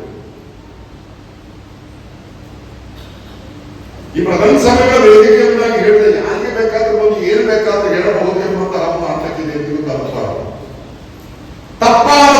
ಬಂದ್ರೆ ಅದನ್ನು ಕೂಡಲೇ ನಿಲ್ಲಿಸಬೇಕು. ಇಲ್ಲಿ ಪೌಲನು ತಿಮೋಥೆಯನಿಗೆ ಹೇಳುವಂತ ಮಾತು, ಮೆಕಡೋನಿಯದಲ್ಲಿ ನಿನ್ನನ್ನು ನಾವು ಹೋಗುತ್ತಿರುವಾಗ ನಿನ್ನನ್ನು ಎಫೆಸದಲ್ಲಿ ನಾನು ಬಿಟ್ಟಿದ್ದೇನೆ. ಯಾಕಂದ್ರೆ ಎಫೆಸದಲ್ಲಿ ಕೆಲವರು ಬಂದು ಬೇರೆ ಉಪದೇಶವನ್ನು ಮಾಡ್ತಾ ಇದ್ದಾರೆ. ಕೊನೆ ಮೊದಲಲ್ಲದ ಕೆಲವು ಕಲ್ಪನಾ ಕಥೆಗಳನ್ನು ಸಭೆಯಲ್ಲಿ ಅವರು ಬೋಧಿಸುತ್ತಾ ಇದ್ದಾರೆ. ಆದ್ರಿಂದ ತಿಮೋಥೆಯನೇ ಅವರೊಂದಿಗೆ ನೀನು ಆಜ್ಞಾಪಿಸಬೇಕು, ಏನು ಅದು ಇಲ್ಲಿ ಬೇಡ. ಇವತ್ತು ನಮ್ಮ ಸಭೆಗಳಲ್ಲಿ ಉಪದೇಶಿಸುವವರು ಅವರು ಯಾವುದಾದ್ರೂ ಉಪದೇಶವನ್ನು ಹೇಳಿದರೆ ಅದಕ್ಕೆ ವಿರುದ್ಧವಾಗಿ ಬಂದದ್ದನ್ನು ತಪ್ಪು ಎಂಬುದಾಗಿ ಹೇಳುವ ಧೈರ್ಯವುಳ್ಳವರಾಗಿರಬೇಕು. ಅಲ್ಲದೆ ನೀವು ಸರಿ ನಾವು ಸರಿ ಎಂಬಂತಹ ಈ ಒಂದು ಧೋರಣೆ ಇದೆಯಲ್ಲ, ಚೌಚೌಬಾತ ಮಿಕ್ಸ್ಚರ್ ಏನು ಹೇಳ್ತೀರಿ, ಇದು ಬೇಡ, ಯಾವಾಗಲೂ ಒಂದು ಸಾಕು. ಉಪ್ಪಿಟ್ಟು ಅವಲಕ್ಕಿ ಒಂದು ಮಿಕ್ಸ್ಚರ್, ಅದು ಇದರಲ್ಲಿ ಯಾವ್ದು ಒಂದು ಹರಿಸ್ಕೊಳ್ಳಿ, ಉಪ್ಪಿಟ್ಟು ಬೇಕು ಅವಲಕ್ಕಿ ಬೇಕು ಅಂತಾಗಿ. ಬೋಧನೆ ವಿಷಯದಲ್ಲಿ ಇಂತಹ ಚೌಚೌಬಾತ ಬೇಡ ನಮಗೆ, ಇಂತಹ ಮಿಕ್ಸ್ಚರ್ ನಮಗೆ ಬೇಡ. ನಮ್ಮ ಸಭೆಗಳದ್ದು ಆತ್ಮಿಕವಾಗಿ ಬೆಳೆಯದೇ ಇರುವುದಕ್ಕಿರುವ ಕಾರಣ, ಇವತ್ತು ಒಬ್ಬ ಪ್ರಸಂಗಿ ಎದ್ದು ನಿಂತು ಒಂದು ಹೇಳುತ್ತಾನೆ, ನಾಳೆ ಬೇರೊಬ್ಬ ಪ್ರಸಂಗಿ ಎದ್ದು ನಿಂತು ಬೇರೊಂದು ಹೇಳುತ್ತಾನೆ. ಆಗ ಜನರ ಮನಸ್ಸಿನಲ್ಲಿ ಪರವಾಗಲೇ ಬೇಕು, ಇದು ಬೇಕಾದ್ರೆ ಇದಾಗಿಸಿಕೊಡುವುದು, ಅದು ಬೇಕಾದ್ರೆ ಅದಾಗಿಸಿಕೊಡುವುದು, ಹೇಗೆ ಬೇಕಾದ್ರೂ ಮಾಡುವುದು. ಇದರಿಂದ ಆತ್ಮಿಕ ಬೆಳವಣಿಗೆ ಸಭೆಯಲ್ಲಿ ಉಂಟಾಗೋದಿಲ್ಲ. ಅದರಿಂದಲೇ ಪೌಲನು ಹೇಳುವಂಥದ್ದು, ಎಫೆಸ ಸಭೆಯಲ್ಲಿ ಇಂತಹ ಕೆಲವು ಸಮಸ್ಯೆಗಳಿದೆ, ಆದ್ರಿಂದ ನೀನು ಅವರಿಗೆ ಆಜ್ಞಾಪಿಸಬೇಕು. ತಿಮೋಥೆಯನ ಸಭೆ ಹೇಗೇನಲ್ಲ, ಬೋಧಕರು ಎಫೆಸ 4:11 ಹೇಳಲ್ಪಟ್ಟಿರುವಂತಹ ಕೆಲವರನ್ನು ಸುವಾರ್ತಿಕರನ್ನಾಗಿಯೂ ಕೆಲವರನ್ನು ಸಭಾಪಾಲಕರನ್ನಾಗಿ ಉಪದೇಶಗಳನ್ನಾಗಿ, ಮಾಸ್ಟರ್ಸ್ ಅಂಡ್ ಟೀಚರ್ಸ್ ಅನ್ನು ಆ ಕ್ಯಾಟಗರಿಗೆ ಬರುವಂಥದ್ದು. ಅಂದ್ರೆ ಬೇರೆ ಬೇರೆ ಕಡೆಗಳಿಗೆ ಹೋಗಿ ವಾಕ್ಯ ಬೋಧಿಸುವಂಥದ್ದು. ಯಾವ ಸಭೆಯಲ್ಲಿದ್ರು ಆ ಸಭೆಯಲ್ಲಿ ಹಿರಿಯರಿದ್ದಾರೆ. ಹಿರಿಯನಲ್ಲದಿದ್ದು ಬೋಧಿಸುವಂತಹ ನೀನು ಸತ್ಯಕ್ಕೆ ವಿರುದ್ಧವಾದ ಬೋಧನೆಗಳು ಬಂದ್ರೆ ಅದು ತಪ್ಪು ಎಂಬುದಾಗಿ ಆಜ್ಞಾಪಿಸುವಂತ ಧೈರ್ಯವಿರಬೇಕು ನಮ್ಮ ಸಭೆಯಲ್ಲಿರುವ ಬೋಧಕರಿಗೆ. ಮುಂದೆ ಹೋಗ್ತೇನೆ. 5ನೇದಾಗಿ ನಾವು ಕಾಣುವಂಥದ್ದು, ತಿಮೋಥೆಯನಿಗೆ ಬರೆದ 2ನೇ ಪತ್ರಿಕೆಯ 2ನೇ ಅಧ್ಯಾಯದ 2ನೇ ವಾಕ್ಯವನ್ನು ಓದಿಕೊಳ್ಳೋಣ. 2 ತಿಮೋಥಿ 2:2. ನೀನು ನನ್ನಿಂದ ಅನೇಕ ಸಾಕ್ಷಿಗಳ ಮುಂದೆ ಕೇಳಿದ ಉಪದೇಶವನ್ನು ಇತರರಿಗೆ ಬೋಧಿಸ ಶಕ್ತರಾದ ನಂಬಿಗಸ್ತ ಮನುಷ್ಯರಿಗೆ ಒಪ್ಪಿಸಿಕೊಡು. ಇತರರಿಗೆ ಬೋಧಿಸ ಶಕ್ತರಾದ ನಂಬಿಗಸ್ತ ಮನುಷ್ಯರಿಗೆ ಒಪ್ಪಿಸಿಕೊಡು. ಹಾಗಾದ್ರೆ ಬೋಧಿಸುವವನು ಇತರರಿಗೆ ಬೋಧಿಸುವುದಕ್ಕೆ ಕಲಿಸಿಕೊಡು. ಇದು ಅನೇಕ ಸಭೆಗಳಿಂದ ಇದು ಮಾಯವಾಗಿರುವಂಥದ್ದು. ಬ್ರದರ್, ನಿಮ್ಮ ಕಾಲಾದ್ಮೇಲೆ ಯಾರು ಅದು ಆಮೇಲೆ ನಾನು ಸತ್ತಲ್ಲ ಅವರು ನೋಡ್ತಾರೆ ಅಲ್ಲ. ಪೌಲನು ಜೀವಂತವಾಗಿರುವಾಗಲೇ ತಿಮೋಥೆಯನನ್ನು, ತೀತನನ್ನು, ಹೀಗೆ ಕೆಲವರನ್ನೆಲ್ಲ ಆತನು ಸಜ್ಜುಗೊಳಿಸಿದ್ದಾನೆ. ಯಾಕಂದ್ರೆ ನಾನು ಸತ್ತರು ಈ ವಾಕ್ಯ ಬೋಧನೆ ಮುಂದೆ ಹೋಗಬೇಕು. ಹಾಗಾದ್ರೆ ಬೋಧಕರು ಯಾವಾಗಲೂ ತಾನು ಬೋಧಿಸುವಂತ ಬೋಧನೆ ಇತರರು ಬೇರೆಯವರಿಗೆ ಬೋಧಿಸಲಿಕ್ಕೆ ಅವರನ್ನು ಸಜ್ಜುಗೊಳಿಸುವುದಕ್ಕೋಸ್ಕರವಾಗಿರಬೇಕು. ಕೆಲವರಿಗೆಲ್ಲ ಕೆಲವು ಮೆಸೇಜ್ಗಳೆಲ್ಲ ಕಾಪಿ ರೈಟ್ ಇದೆ. ಒಮ್ಮೆ ಒಬ್ಬ ಪ್ರಸಂಗಿ ಯಾವ ಒಂದು ವೇದಿಯಿಂದ ಪ್ರಸಂಗ ಮಾಡಿದ್ರು, ಬೇರೊಬ್ಬ ಪ್ರಸಂಗಿ ಜಗಳ ಮಾಡಿದ್ರು, ಅದು ನನ್ನ ಪ್ರಸಂಗ ಇರ್ತದೆ, ಅಲ್ಲ ನಿನ್ನ ಪ್ರಸಂಗ ಅಂತ ಹೇಳಿ ಬರಲಿಲ್ಲ. ಇಲ್ಲಿ 2 ವರ್ಷದಿಂದ ನಾನು ಮಾಡಿದ ಪ್ರಸಂಗ ನಾನು ಮಾಡಬಾರ್ದು, ಕಾಪಿ ರೈಟ್. ನನ್ನ ಪ್ರಸಂಗಕ್ಕೆ ಯಾವ ಕಾಪಿ ರೈಟ್ ಇಲ್ಲ, ಯಾರು ಬೇಕಾದ್ರೆ ಅವನ ಬಗ್ಗೆ ಎಲ್ಲಿ ಬೇಕಾದ್ರೂ ಪ್ರಸಂಗ ಮಾಡಿ. ಇಲ್ಲಿ ಒಬ್ಬ ಬೋಧಕರು ಯಾವಾಗಲೂ ನೆನೆಸಿಕೊಳ್ಳಬೇಕಾದ ಪ್ರಾಮುಖ್ಯವಾದಂತಹ ಒಂದು ವಿಷಯ, ಅವನು ನನ್ನ ಕಾಲದಲ್ಲಿ ನಾನು ಒಳ್ಳೆ ಬೋಧಕನಾಗಿ ನನ್ನ ಮಟ್ಟಕ್ಕೆ ಇನ್ನೊಬ್ಬನು ಬರಬಾರದು ಎನ್ನುವಂತಹ ಒಂದು ಧೋರಣೆ ಅವನಲ್ಲಿ ಇರಬಾರದು. ಇದು ಅನೇಕ ಪ್ರಸಂಗಿಗಳಲ್ಲಿ ಹಾಗೆ ಇರುವುದರಿಂದಲೇ ಅನೇಕ ಮನಸ್ಸಿನಾಗಿ ಸೇವೆಗೋಸ್ಕರ ಎಲ್ಲ ಸ್ವಲ್ಪ ಮನಸ್ಸೆಲ್ಲ ಇಟ್ಟವನಾಗಿ ಮುಂದೆ ಬಂದು ನನಗೆ ಸ್ವಲ್ಪ ಪ್ರಚೋದನೆ, ಉತ್ತೇಜನ ಕೊಡುವುದಕ್ಕಾಗಿ, ಪ್ರೋತ್ಸಾಹ ಕೊಡುವುದಕ್ಕಾಗಿ ಬಹಳ ಹೆಸರುವಾಸಿಯಾದ ಒಬ್ಬ ಪ್ರಸಂಗಿ ಬಳಿಗೆ ಹೋದೆ. ನಾನು ಅವತ್ರ ನೋಡಲಿಕ್ಕೆ ಹೋಗಿ ಹೇಳಿದೆ, ನೀವು ನಿಮ್ಮ ಕೆಲಸದೊಂದಿಗೆ ಸ್ವಾರ್ಥ ಪ್ರಸಂಗವನ್ನು, ದೇವರ ವಾಕ್ಯ ಸಂದೇಶವನ್ನು ಕೊಟ್ಟು ಸೇವೆ ಮಾಡುತ್ತಾ ಇದ್ದೀರಿ, ನನಗೂ ಹಾಗೆ ಬರಬೇಕು ಒಂದು ಹಂಬಲ ಇದೆ, ಸಹಾಯ ಮಾಡಬೇಕು ಎಂಬುದಾಗಿ. ಅವರಿಗೆ ಅದು ಇಷ್ಟಪಡಲಿಲ್ಲ. ನಾನು ಹೇಳಿ ನಿನ್ನ ಲೆವೆಲ್ ಬೇರೆ, ನನ್ನ ಲೆವೆಲ್ ಬೇರೆ, ಇವರು ಲೆವೆಲ್ ಬೇರೆ. ಅರ್ಧ ಗಂಟೆ ಕ್ಲಾಸ್ ತಗೊಂಡು ಅದೇ ಲಾಸ್ಟ್ ಟೈಮ್ ಅವತರ ನಾನು ಹೋಗಿದ್ದೆ. ಅವರ ಚಿತ್ತ ಬೇರೆ ಇತ್ತು, ಅದರಲ್ಲಿ ಬಂದು ನಿಂತ್ಕೊಂಡು ಬೋಧಿಸ್ತಾ ಇದ್ದಾರೆ. ಲೆವೆಲ್ ಎಲ್ಲ ತೀರ್ಮಾನಿಸೋದು ಆದನು. ನಾನು ಹೇಳುವಂಥದ್ದು, ಬೋಧಿಸುವವರು ಬರೇ ಮಾಡಿ ಹೋಗುವಂಥದ್ದು ಮಾತ್ರವಲ್ಲ, ಇತರರನ್ನು ಪ್ರೋತ್ಸಾಹಿಸುವವರಾಗಿರಬೇಕು. ಬೋಧಿಸಲಿಕ್ಕೆ ವರವುಳ್ಳವರು, ಬೋಧಿಸಲಿಕ್ಕೆ ಸಾಧ್ಯತೆ ಉಳ್ಳವರು, ಅದನ್ನು ಕಂಡುಕೊಂಡು ಅವರನ್ನು ಆತ್ಮೀಕವಾಗಿ ಬೆಳೆಸಿ ಬೋಧಿಸುವುದಕ್ಕೆ ಅವರು ಅವ್ರ ಮುಂದಿನ ಪೀಳಿಗೆಗೆ ಅವರು ಕೊಡಬೇಕು. ಇಂತಹ ಒಂದು ಆತ್ಮಿಕ ಬೆಳವಣಿಗೆ ನಮ್ಮಲ್ಲಿ ಉಂಟಾಗಬೇಕು. ಅಲ್ಲದೆ ಒಬ್ಬ ಸೇವಕರು ಸತ್ತ ಮೇಲೆ ಮತ್ತೆ ಇಲ್ಲಿ ಯಾರು ಇಲ್ಲ ಅನ್ನುವ ಹಂತ ನಮ್ಮ ಸಭೆಗಳಲ್ಲಿ ಎಂದಿಗೂ ಉಂಟಾಗಬಾರದು. ನಾನು ಮುಂದೆ ಹೋಗುತ್ತೇನೆ. ಇನ್ನು 6ನೇದಾಗಿ ತಿಮೋಥೆಯರಿಗೆ ಬರೆದ 2ನೇ ಪತ್ರಿಕೆ 2ನೇ ಅಧ್ಯಾಯ 24ರಿಂದ 25. 2 ತಿಮೋಥೆಯ 2:24-25. ಕರ್ತನ ದಾಸನು ಜಗಳವಾಡದೆ ಎಲ್ಲರ ವಿಷಯದಲ್ಲಿ ಸಾಧುವು, ಬೋಧಿಸುವುದರಲ್ಲಿ ಪ್ರವೀಣನು, ಕೇಳಲು ಸಹಿಸಿಕೊಳ್ಳುವವನು, ಎದುರಿಸುವವರನ್ನು ನಿಧಾನದಿಂದ ತಿದ್ದುವವನು ಆಗಿರಬೇಕು. ಇಲ್ಲಿ ಬೋಧಿಸುವವನು, ಕೇಳಲು ಸಹಿಸಿಕೊಳ್ಳುವವನು, ಎದುರಿಸುವವರನ್ನು ನಿಧಾನದಿಂದ ತಿದ್ದುವವನು ಆಗಿರಬೇಕು. ಅಲ್ಲದೆ ಜಗಳ ಮಾಡುವಂಥದ್ದಲ್ಲ. ಇಲ್ಲಿ ಬಹಳ ವ್ಯಕ್ತವಾಗಿ ಹೇಳ್ತಾರೆ. ಸೌಮ್ಯತೆ ಬಹಳ ವ್ಯಕ್ತವಾಗಿ ಅವನಲ್ಲಿರಬೇಕು. ಯಾವ ಬೋಧಿಸಿದರೂ ಈ ಜಗಳನ್ನ ಗದರಿಸಿ ಇರುವಂಥದ್ದಲ್ಲ. ನನ್ನ ಸ್ವರ ಸ್ವಲ್ಪ ಇದು ಮಾಡೋದಿಲ್ಲ, ಯಾರನ್ನು ಸಿಕ್ಕಿದ್ಕೊಂಡು ಹೇಳುವಂಥದ್ದಲ್ಲ. ಆ ಸೌಮ್ಯತೆ ಅನ್ನುವಂಥದ್ದು ಅಂದ್ರೆ ಅವನಲ್ಲಿ ಜಗಳಕ್ಕೋಸ್ಕರ ಮಾಡುವಂತ ವಿಷಯವಲ್ಲ, ಅಲ್ಲಿ ವ್ಯಕ್ತವಾಗಿ ಕಾಣುವಂಥದ್ದು. ಆತನು ಬೋಧಿಸುವುದರಲ್ಲಿ ಪ್ರವೀಣನಾಗಿರಬೇಕು, ಕೇಳಲು ಸಹಿಸಿಕೊಳ್ಳುವನಾಗಿರಬೇಕು. ಬೋಧಕರಿಗೆ ವಿರುದ್ಧವಾಗಿ ಏನೆಲ್ಲ ಆರೋಪಣೆಗಳು ಬರುವಂತ ಕಾರಣಕ್ಕ ಇವರ ನೆನೆಸಿದ್ರೆ ನಮ್ಮಲ್ಲಿ ಆರೋಪಣೆ ಇಲ್ಲ ಅಂತ ಕೆಲವರಿಗೆ ಇದೇ ಕೆಲಸ. ಅದನ್ನು ಸಹಿಸಿಕೊಳ್ಳುವರಾಗಿರಬೇಕು ಮಾತ್ರವಲ್ಲ, ಎದುರಿಸುವವರೊಂದಿಗೆ ನೀವು ಒಂದು ಹೇಳಿದ್ರೆ ನಾನು 2 ಹೇಳ್ತೇನೆ, ಅದಲ್ಲ. ಅಲ್ಲಿ ಹೇಳುವಂಥದ್ದು ನಿಧಾನದಿಂದ ತಿದ್ದುವವರು ಆಗಿರಬೇಕು. ಹಾಗೆ ಬೋಧಿಸುವುದರಲ್ಲಿ ಅವನ ಸ್ವಭಾವದಲ್ಲಿ ಒಂದು ಸೌಮ್ಯತೆ ಇರಬೇಕು. ಹಾಗೆ ಬೋಧಿಸಿದರೆ ಮಾತ್ರವೇ ಜನರಲ್ಲಿ ಆತ್ಮೀಕ ಅಭಿವೃದ್ಧಿ ಉಂಟಾಗುತ್ತದೆ. ನಾನು ಮುಂದೆ ಹೋಗ್ತೇನೆ. 7ನೇದಾಗಿ 1 ಯೋಹಾನ 2ನೇ ಅಧ್ಯಾಯ 27ನೇ ವಾಕ್ಯವನ್ನು ಓದಿಕೊಳ್ಳು. 1 ಯೋಹಾನ 2ನೇ ಅಧ್ಯಾಯ 27ನೇ ವಾಕ್ಯ. ಆದರೆ ಆತನಿಂದ ನೀವು ಹೊಂದಿದ ಅಭಿಷೇಕವು ನಿಮ್ಮಲ್ಲಿ ನೆಲೆಗೊಳ್ಳುವುದರಿಂದ ಯಾವನಾದರೂ ನಿಮಗೆ ಉಪದೇಶ ಮಾಡುವುದು ಅವಶ್ಯವಿಲ್ಲ. ಆತನು ಮಾಡಿದ ಅಭಿಷೇಕವು ಎಲ್ಲಾ ವಿಷಯಗಳಲ್ಲಿ ನಿಮಗೆ ಉಪದೇಶ ಮಾಡುವಂತದ್ದಾಗಿದ್ದು ಸತ್ಯವಾಗಿದೆ, ಸುಳ್ಳಲ್ಲ. ಅದು ನಿಮಗೆ ಉಪದೇಶ ಮಾಡಿದ ಪ್ರಕಾರ ಆತನಲ್ಲಿ ನೆಲೆಗೊಂಡಿದೆ. ಹಾಗಾದ್ರೆ ಆತನಿಂದ ಹೊಂದಿದ ಅಭಿಷೇಕ ಅದು ಯಾವುದು? ನಮ್ಮಲ್ಲಿರುವ ಪವಿತ್ರ ಆತ್ಮ. ಹಾಗಾದ್ರೆ ಈ ಬೋಧಿಸುವವನು ಅವನ ಬೋಧನೆ ಎಲ್ಲಿಂದ ಬರಬೇಕು? ಅವನ ಒಳಗಿರುವ ಆತ್ಮದ ಅಭಿಷೇಕದಿಂದ, ಅಂದ್ರೆ ಅವನೊಳಗೆ ಪವಿತ್ರಾತ್ಮನು ವಾಸವಾಗಿದ್ದಾನೆ. ಆ ಪವಿತ್ರಾತ್ಮನಿಂದ ಅವನು ಉಪದೇಶ ಪಡೆದುಕೊಳ್ಳಬೇಕು. ಅಲ್ಲದೆ ಯಾರೋ ಎಲ್ಲಿಯೋ ಮಾಡಿದ ಪ್ರಸಂಗವನ್ನು ಕಾಪಿ ಮಾಡಿಕೊಂಡು ಇಲ್ಲಿ ಬಂದು ಹೇಳೋದಲ್ಲ, ಅಥವಾ ಯಾವುದಾದ್ರೂ ಇಂಟರ್ನೆಟ್ಗೆ ಹೋಗಿ ಯಾರದೋ ಪ್ರಸಂಗವನ್ನು ಪ್ರಿಂಟ್ ಮಾಡಿಕೊಂಡು ಬಂದು ಹೇಳೋದಲ್ಲ. ಈಗ ಅಂತ ವಾಡಿಕೆಲ್ಲ ಕ್ರೈಸ್ತ ಸಭೆಗಳಲ್ಲಿ ಪ್ರಾರಂಭವಾಗಿದೆ. ಮೆಸೇಜ್ ಔಟ್ಲೈನ್ ಪ್ರಿಪೇರ್ ಮಾಡುವುದು ಪ್ರೊಫೆಷನ್ ಆಗಿದೆ, ಪೇಯ್ಡ್ ಪ್ರೊಫೆಷನ್ ಆಗಿದೆ. ವಿದೇಶದಲ್ಲಿರುವಂತಹ ಕೆಲವು ಕ್ರೈಸ್ತ ಸಭೆಗಳು ನೀವು ಜಾಬ್ಗೆ ಅಪ್ಲಿಕೇಶನ್ ಹಾಕಿದ ಕೂಡಲೇ ನಿಮ್ಮ ಪ್ರೊಫೈಲ್ ನೋಡಿ ನೀವು ಸತ್ಯವೇದದ ಕುರಿತು ಸ್ವಲ್ಪ ಜ್ಞಾನವುಳ್ಳವರಾಗದೆ ನಿಮಗೆ ಜಾಬ್ ಆಫರ್ ಬರ್ತದೆ. ಏನು ವಾರದಲ್ಲಿ 10 ಪ್ರಸಂಗ ಔಟ್ಲೈನ್ ಪ್ರಿಪೇರ್ ಮಾಡಿ ಕಳಿಸಿಕೊಡ್ಬೇಕು. ಯುವ ಸಭೆಯವರು ನಮ್ಮ ಭಾಷೆಗಳನ್ನು ಪ್ರಶ್ನೆ ಮಾಡ್ತಾರೆ, ನಿಮಗೆ 1 ವಾರಕ್ಕೆ ಇಷ್ಟು ದುಡ್ಡು ಬರ್ತದೆ. ಇದೆಲ್ಲ ಈಗ ಪ್ರೊಫೆಷನಲ್ ಆಗಿ ನಡೀತಿರುವಂತ ವಿಷಯಗಳು. ಇಂಥ ಒಂದು ಹಂತಕ್ಕೆ ನಮ್ಮ ಸಭೆಗಳು ತಲುಪಬಾರದು.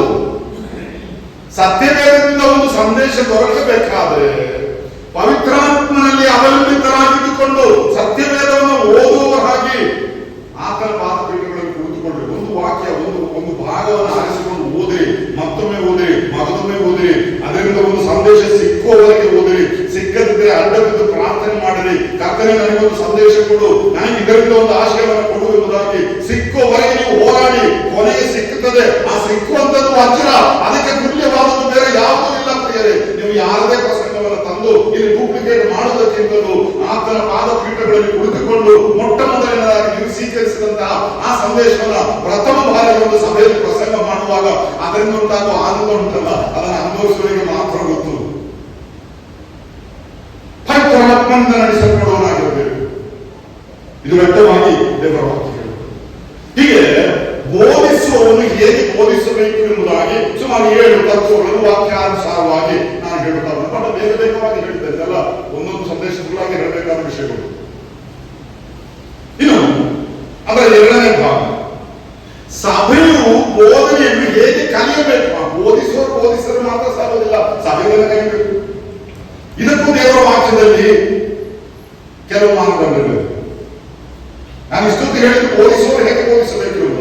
ಹಾಗಾದ್ರೆ ಈ ಕೇಳುವವರು ಹೇಗೆ ಕಲಿಯಬೇಕು ಅದು ದೇವರ ವಾಕ್ಯ ಹೇಳುತ್ತದೆ. ಅದನ್ನು ನಾನು ಮುಂದೆ ಹೇಳ್ತೇನೆ. ಮೊದಲನೇದಾಗಿ ಕೊರಿಂಥದವರಿಗೆ ಬರೆದ 1ನೇ ಪತ್ರಿಕೆ 4ನೇ ಅಧ್ಯಾಯದ 6ನೇ ವಾಕ್ಯಗಳನ್ನು ನೋಡೋಣ. 1 ಕೊರಿಂಥ 4:6.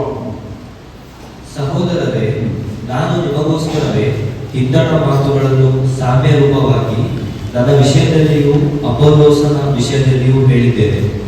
ನೀವು ನಮ್ಮನ್ನು ದೃಷ್ಟಾಂತವಾಗಿ ಇಟ್ಟುಕೊಂಡು ಶಾಸ್ತ್ರದಲ್ಲಿ ಬರೆದಿರುವುದನ್ನು ಮೀರಿ ಹೋಗಬಾರದೆಂಬುದನ್ನು ನಿಮ್ಮಲ್ಲಿ ಯಾರು ಒಬ್ಬ ಬೋಧಕನನ್ನು ವಿರೋಧಿಸಿ ಮತ್ತೊಬ್ಬನ ಪಕ್ಷವನ್ನು ಹಿಡಿದು ಉಬ್ಬಿಕೊಳ್ಳಬಾರದೆಂಬುದನ್ನು ಕಲಿತುಕೊಳ್ಳಬೇಕು. ಕಲಿಯುವ ವಿಷಯ ಮೊಟ್ಟ ಮೊದಲನೇ ವಿಷಯ, ಶಾಸ್ತ್ರದಲ್ಲಿ ಬರೆದಿರುವುದನ್ನು ಮೀರಿ ಹೋಗಬಾರದು. ಇಂಗ್ಲಿಷ್ ನಲ್ಲಿ ಹೇಳಲ್ಪಟ್ಟಿರುವುದು do not think beyond what is written. ಏನು ಬರೆಯಲ್ಪಟ್ಟಿದೆಯೋ ಅದನ್ನ ಮೀರಿ ಚಿಂತಿಸಬೇಡ ಎಂಬುದಾಗಿ. ಶಾಸ್ತ್ರದಲ್ಲಿ ಬರೆದಿರುವುದನ್ನು ಮೀರಿ ಹೋಗಬಾರದು. ಈ ಶಾಸ್ತ್ರದಲ್ಲಿ ಬರೆದಿರುವುದೇನೋ ಉಪದೇಶ ಅಂದ್ರೆ ನಿಮಗೆ ಏನು ಬೋಧಿಸಲ್ಪಡುತ್ತದೋ ಅದನ್ನು ಮೀರಿ ಚಿಂತಿಸ್ತಾರೆ ಕೆಲವರು. ಅವರು ಹೀಗೆ ಹೇಳಿದರು, ಅದರ ಅರ್ಥ ಹೀಗೆ, ಅದರ ಅರ್ಥ ಹೀಗೆ ಹಾಗೆ ಹೀಗೆ ತೀರ್ಮಾನ ಮಾಡೋದು. ಅವ್ರು ಹೇಳಿದ್ದನ್ನು ಮಾತ್ರ ನೀವು ಕೇಳ್ರಿ. ಅವ್ರು ಹೇಳಿದ್ರ ಅರ್ಥ ಹೀಗೆ ಎಂಬುದಾಗಿ ಒಬ್ಬೊಬ್ಬರು ಒಂದೊಂದು ರೀತಿ ಅದನ್ನು ವಿವರ್ತಿಸಿಕೊಳ್ಳುತ್ತಾರೆ. ಅವರು ಹಾಗೆ ಹೇಳಿಲ್ಲ, ಅವರು ಹಾಗೆ ನೇರವಾಗಿ ಹೇಳಿಲ್ಲ, ಆದ್ರೆ ಅವರು ಹೇಳಿದ್ರ ಅರ್ಥ ಹೀಗೆ, ಹೇಳಿದ್ದನ್ನು ಮೀರಿ ತಿಳಿದುಕೊಂಡು ಇದು ಎಂದೂ ಇರಬಾರ್ದು. ಏನು ಕಲಿಸಿದ್ದಾರೋ ಅದನ್ನ ಕಲಿಯಿರಿ. ಅದನ್ನು ಮೀರಿ ಚಿಂತಿಸುವಂಥದ್ದು ಸರಿಯಾಗುವುದಲ್ಲ. ಅದು ಮೊದಲನೇ ವಿಷಯ. 2ನೇದಾಗಿ ಅದೇ ವಾಕ್ಯದಲ್ಲಿ ನಾವು ಓದುವುದು ಇನ್ನೊಂದು ವಿಷಯ, ಒಬ್ಬ ಬೋಧಕನನ್ನು ವಿರೋಧಿಸಿ ಮತ್ತೊಬ್ಬನ ಪಕ್ಷವನ್ನು ಹಿಡಿದು ಒಪ್ಪಿಕೊಳ್ಳಬಾರದು. ಕಲಿಯೋದು ಕೆಲವು ಬೋಧಕರ ವಿಷಯಕ್ಕೆ ತುಂಬ ಒಪ್ಪಿಕೊಳ್ತಾರೆ. ಅವರು ಬೇಡ, ಇವರು ಇನ್ನೊಂದು ಬರ್ತಾರೆ, ಇವರು ಬೇಡ, ಅವರು ಕೆಲವು ಪ್ರಸಂಗಿ ಬಂದ್ರೆ ಮಾತ್ರ ಬರ್ತಾರೆ. ಕೆಲವು ವಿಷಯ ಎಲ್ಲ ಕೆಲವರು ಮಾತಾಡ್ಲಿಕ್ಕೆ ಪ್ರವೀಣರಾಗಿದ್ದಾರೆ, ಅವ್ರು ಬಂದಾಗ ಕೇಳಿ ಬರ್ತಾರೆ. ಆ ವಿಷಯ ನಾನು ಹಾಗೆ ಹೇಳುವುದಿಲ್ಲ. ಆದ್ರೆ ಈ ಕೇಳುವವರು ದೇವರ ವಾಕ್ಯವನ್ನು ಯಾರು ಸಾರುತ್ತಾರೆ ಎಂಬುದಕ್ಕಿಂತಲೂ ಅವರು ಸಾರುವುದು ವಾಕ್ಯ ಎಂಬುದನ್ನು ಅರ್ಥ ಮಾಡಿಕೊಳ್ಬೇಕು. ಅಲ್ಲದೆ ಆ ವ್ಯಕ್ತಿ ಪೂಜೆ ಅಲ್ಲ. ಕೆಲವು ಪ್ರಸಂಗಿಗಳೆಲ್ಲ ದೊಡ್ಡ ಹೀರೋಸ್, ಈಗ ದೇವರ ಸ್ಥಾನದಲ್ಲಿ ದೇವರನ್ನು ನೋಡ್ತಾರೆ. ಏನೋ ಸ್ವಾಮಿಗಳು ಬಂದರು ಎಂಬುದಾಗಿ ಸಾಷ್ಟಾಂಗ ಬಿಡೋದೊಂದು ಬಾಕಿ. ಕೆಲವರು ಬಂದ್ರೆ ಕೇರ್ ಮಾಡೋದಿಲ್ಲ. ಅದು ವಾಕ್ಯ ಕಲಿಯೋರಲ್ಲಿ ಇರಬಾರದು. ಒಬ್ಬ ವ್ಯಕ್ತಿ ದೇವರ ವಾಕ್ಯವನ್ನು ದೇವರಾತ್ಮನ ಪ್ರೇರಣೆಯಿಂದ ಸಾರುವುದಾದರೆ ಅದು ಯಾರೇ ಆಗಿದ್ರು ಆ ವ್ಯಕ್ತಿಗಿಂತಲೂ ಪ್ರಾಮುಖ್ಯವಾಗಿ ಅವರು ಏನು ಹೇಳುತ್ತಾರೆ, ವಾಕ್ಯ ಏನು ಹೇಳುತ್ತಾರೆ. ಅದರಲ್ಲಿ ಅಲ್ಲಿ ಹೇಳುವಂಥದ್ದು ಒಬ್ಬ ಬೋಧಕನನ್ನು ವಿರೋಧಿಸಿ ಮತ್ತೊಬ್ಬನ ಪಕ್ಷವನ್ನು ಹಿಡಿದು ಒಪ್ಪಿಕೊಳ್ಳಬಾರದು. ಬೇಗ ಹೇಳ್ಕೊಂಡು ಹೋಗ್ತಾರೆ. 3ನೇದಾಗಿ ರೋಮಾಪುರದವರಿಗೆ ಬರೆದ ಪತ್ರಿಕೆ 16ನೇ ಅಧ್ಯಾಯದ 17ನೇ ವಾಕ್ಯ. ರೋಮ 16:17. ನೀವು ಹೊಂದಿದ ಉಪದೇಶಕ್ಕೆ ವಿರುದ್ಧವಾಗಿ ಭೇದಗಳನ್ನು ವಿಘ್ನಗಳನ್ನು ನಿಮ್ಮಲ್ಲಿ ಉಂಟು ಮಾಡುವವರನ್ನು ಗುರುತಿಟ್ಟು ಅವರನ್ನು ಬಿಟ್ಟು ತೊಲಗಿರಿ. ನೀವು ಹೊಂದಿರುವ ಉಪದೇಶ, ನಿಮಗೆ ಒಂದು ಉಪದೇಶ ಕೊಡಲ್ಪಟ್ಟಿದೆ, ನೀವು ಅದನ್ನು ಹೊಂದಿದ್ದೀರಿ, ನೀವು ಅದನ್ನು ಆರಿಸಿಕೊಂಡಿದ್ದೀರಿ. ಅದಕ್ಕೆ ವಿರುದ್ಧವಾಗಿ ಭೇದಗಳನ್ನು ವಿಘ್ನಗಳನ್ನು ಉಂಟು ಮಾಡುವವರು ಈಗಿನ ಕಾಲದಲ್ಲಿ ತುಂಬಾ ಜನ ಬರ್ತಾರೆ. ಕೆಲವು ಹೊಸ ಸಭೆಗಳೆಲ್ಲ ಪ್ರಾರಂಭವಾಗುವುದು ಹೊರಗೆ ಹೋಗಿಸುವಾಗ ಸಾರುವುದಿಲ್ಲ. ಇದ್ದ ಯಾವುದಾದ್ರೂ ಒಂದು ಸಭೆಯಿಂದ ಕೆಲವರನ್ನು ಆರಿಸಿಕೊಂಡು ಹೋಗಿ ಬೇರೆ ಒಂದು ಪ್ರದೇಶ ಸ್ಥಾಪಿಸಿದ ಕೊಚ್ಚಿಯಲ್ಲಿ ಬಂದಿದ್ದು ವಸ್ತು ಬೇಡ, ಬಹಿರಂಗ ಹೆಸರಲ್ಲ ಹೇಳೋದು ಬೇಡ, ಬಿಡಿ. ದುಬೈಯಲ್ಲಿ ಸ್ಟಾರ್ಟ್ ಆಯಿತು. ಅವ್ರು ಕರ್ಕೊಂಡೋದೆಲ್ಲ ಪ್ರಥಮ ಸಭೆ ಇದ್ದವರು. ಇಲ್ಲಿ ನಿಮಗೆ ಒಂದು ಉಪದೇಶ ನಿಮ್ಮ ಸಭೆಯಲ್ಲಿ ಬೋಧಿಸಿ ನಿಮ್ಮ ಸಭೆ ದೃಢವಾಗಿ ಹಿಡಿದುಕೊಂಡಿರುವ ಒಂದು ಉಪದೇಶ ಸತ್ಯವಿದ್ದರೆ ಅದಕ್ಕೆ ವಿರುದ್ಧವಾಗಿ ವಿಘ್ನವನ್ನು ಭೇದವನ್ನು ಉಂಟು ಮಾಡುವುದಕ್ಕೆ ನಿಮ್ಮ ಮಧ್ಯದಲ್ಲಿ ಯಾರು ಬಂದರೂ ಅವರನ್ನು ಗುರುತಿಟ್ಟು ಬಿಟ್ಟು ತೊಲಗಿರಿ. ಅವಾಗ ನಾವು ಏನ್ ಬೇಕಾದ್ರೆ ಹೇಳಿ ಹೋಗ್ಬೇಕಾದ್ರೆ ಬಿಟ್ಕೊಂಡು ಹೋಗೋದಲ್ಲ. ಅವರ ಜೊತೆ ಸಹವಾಸವೇ ಬೇಡ. ಇಲ್ಲದಿದ್ರೆ ನಿಮ್ಮನ್ನು ಪೂರ್ತಿ ಕನ್ಫ್ಯೂಸ್ ಮಾಡ್ತಾರೆ, ನಿಮ್ಮನ್ನು ಗಲ್ಬಲಿ ಮಾಡ್ತಾರೆ. ನಿಮ್ಮ ಆತ್ಮಿಕ ಬೆಳವಣಿಗೆಗೆ ಅವರು ಏನೋ ಒಂದು ಅಡ್ಡಿ ಉಂಟು ಮಾಡ್ತಾರೆ. ಆ ಕಡೆಯೋ ಅಲ್ಲ ಈ ಕಡೆಯೋ ಅಲ್ಲ ಸ್ಥಿತಿಗೆ ನೀವು ತಲುಪುತ್ತೀರಿ. ಅದು ಕಲಿಯುವ ಸಭೆ ಯಾವಾಗಲೂ ತಿಳಿದುಕೊಳ್ಳಬೇಕು. 4ನೇ ಭಾಗ ಫಿಲಿಪ್ಪಿಯರಿಗೆ ಬರೆದ ಪತ್ರಿಕೆ 4ನೇ ಅಧ್ಯಾಯ 9ನೇ ವಾಕ್ಯ. ಫಿಲಿಪ್ಪಿಯ 4:9. ನೀವು ಯಾವುದನ್ನು ನನ್ನಿಂದ ಕಲಿತು ಹೊಂದಿದ್ದೀರೋ ಮತ್ತು ಯಾವುದನ್ನು ನನ್ನಲ್ಲಿ ಕೇಳಿ ಕಂಡಿರೋ ಅದನ್ನೇ ಮಾಡುತ್ತಾ ಬಂದಿರಿ. ನೀವು ಯಾವುದನ್ನು ಕಲಿತಿದ್ದೀರೋ, ಯಾವುದನ್ನು ನನ್ನಲ್ಲಿ ಕಂಡಿರೋ ಅದನ್ನು ಮಾಡುತ್ತಾ ಬಂದಿರಿ. ಅಂದ್ರೆ ಪ್ರಸಂಗ ಕೇಳುವವರು ಮಾತ್ರವಲ್ಲ, ಅದನ್ನು ಮಾಡುವವರು ಆಗಿರಬೇಕು, ಅದನ್ನು ಅನುಸರಿಸುವವರಾಗಿರಬೇಕು.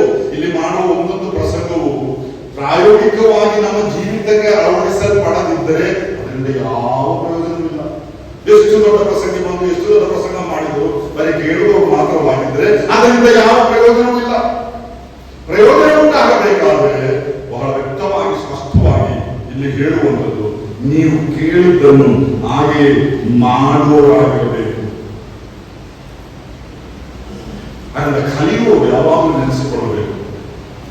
ತುಂಬಾ ಕಲಿತು ನನ್ನ ಏನೋ ಒಂದು ದೊಡ್ಡ ಜ್ಞಾನ ಭಂಡಾರವಾಗಿ ನನ್ನ ಮೆದುಳನ್ನು ಪರಿವರ್ತಿಸಬೇಕು ಎಂಬುದು ಸ್ವಲ್ಪವಾದರೂ ಪರವಾಗಿಲ್ಲ. ಕಲಿತದ್ದನ್ನು ಪ್ರಾಯೋಗಿಕವಾಗಿ ಅಳವಡಿಸುವುದಕ್ಕೆ, ನನ್ನ ಜೀವಿತದಲ್ಲಿ ಅದಕ್ಕೆ ಒಂದು ಬದಲಾವಣೆ ಉಂಟಾಗುವುದಕ್ಕೆ ನನ್ನ ಮನಸ್ಸು ಮಾಡುವವರಾಗಿರಬೇಕು. ಆಗ ನಾವು ಆತ್ಮಿಕವಾಗಿ ಬೆಳೆಯುತ್ತೇವೆ. ನಾನು ಮುಂದೆ ಹೋಗುತ್ತೇನೆ. 5ನೇದಾಗಿ ತಿಮೋಥನಿಗೆ ಬರೆದ 2ನೇ ಪತ್ರಿಕೆ 3ನೇ ಅಧ್ಯಾಯ 14ನೇ ವಾಕ್ಯ. 2 ತಿಮೋಥ 3:14. ನೀನಾದರೂ ಕಲಿತು ದೃಢವಾಗಿ ನಂಬಿದ ಬೋಧನೆಗಳಲ್ಲಿ ನೆಲೆಯಾಗಿರು. ಕಲಿಸಿಕೊಟ್ಟವರು ಯಾರೆಂಬುದನ್ನು ಆಲೋಚಿಸು. ಕಲಿಸಿಕೊಟ್ಟವರು ಯಾರೆಂಬುದನ್ನು ಆಲೋಚಿಸು. ಯಾವಾಗ ಯಾರು ಕಲಿಸಿಕೊಟ್ಟಿದ್ದಾರೆ ಅಂತ ಯಾರು ನೆನೆಸ್ಕೊಳ್ಳಿ. ನೀವು ಯಾರಿಂದ ಕಲಿತಾರೆ? ಸುಮ್ಮನೆ ಎಲ್ಲಿ ಹೋಗಿ ಯಾರು ಏನು ಹೇಳಿದ್ರು ಕಲಿತುಕೊಳ್ಳುವುದಲ್ಲ. ಯಾರಿಂದ ಕಲಿತುಕೊಳ್ತಾ ಇದ್ದೀರಿ? ಇದು ಬಹಳ ಪ್ರಾಮುಖ್ಯವಾದ ವಿಷಯ. ವಾಚಾತ್ರಿ ಇರಬಹುದು, ಭಾಷೆಯಲ್ಲಿ ತುಂಬಾ ಪ್ರಾವೀಣ್ಯತೆ ಇರಬಹುದು, ಆದರೆ ಆ ವ್ಯಕ್ತಿ ಯಾರು, ಅವನ ಹಿನ್ನೆಲೆ ಏನು, ಅವನ ಉದ್ದೇಶವೇನು, ಅದನ್ನು ಚೆನ್ನಾಗಿ ತಿಳ್ಕೊಳ್ಬೇಕು.